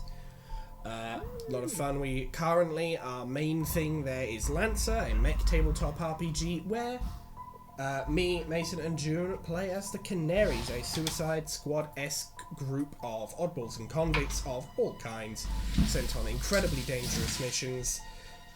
And boy are they. Boy are they. But yeah, you can check that out. And we also do Writing Homestuck, a series where we are sort of putting together a little story about our Trollstoners and fan trolls. It's a fun time. You can also follow me on Tumblr and on Blue Sky. On Tumblr, I post the images that I make for Writing Homestuck. You can also send me S, send me DMs, send me whatsoever you choose on both of those platforms. YouTube does sometimes eat your comments, which sucks for all involved. So if it does happen, you can send it over to me on one of those places, and I'll actually be able to see it. You can also follow June on Tumblr, Blue Sky, and on Instagram. June. Yeah, you can follow me. Stuff happens sometimes. That's the pitch. Hell yeah. And you can follow Arthur on Twitch. Arthur. Yeah, I stream on twitch.tv/PENNEDIEIG, that's Pendrag. I'm going to be streaming Deltarune, but I'll have probably already streamed Deltarune by the time this drops. Yeah. So yeah, but it's good fun. I'll just be streaming it randomly between the hours of 6:30 and 8 PM. Yeah, it's fun.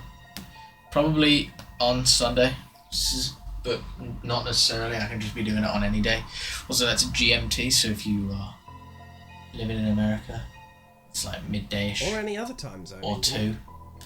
Well, yeah, or any other time zone, of course. You could be French, I don't know. You have to adapt it according to the time zone, of course. But yeah, 6:30 to 8 kind of starting time, GMT, for a few hours. With Deltarune, it's a good game, so I might do more. But yeah, who knows. Indeed. And Mason, do you have anything you wish to say at the end of this here episode of Reading Creepypasta? I wanted to say thank you all so much for watching. We love making these, and we hope you enjoy watching them. It's honest, I'm being honest here. It is interesting to read these because I have had like next to no exposure to any of them ever. So it's it's kind of cool just to learn a bit more about them. And I hope it is. Well, I mean, I'm sure some of you in the audience might have read some of these before. Some of you might have not. You get any kind of experience. And that's what's so great about this. I blame Mutaha for this. I mean, there's a lot you can blame Mutaha for. And with that, I think it's time we end this here episode. So we'll see you in the next video. Bye. Later. Bye. Bye.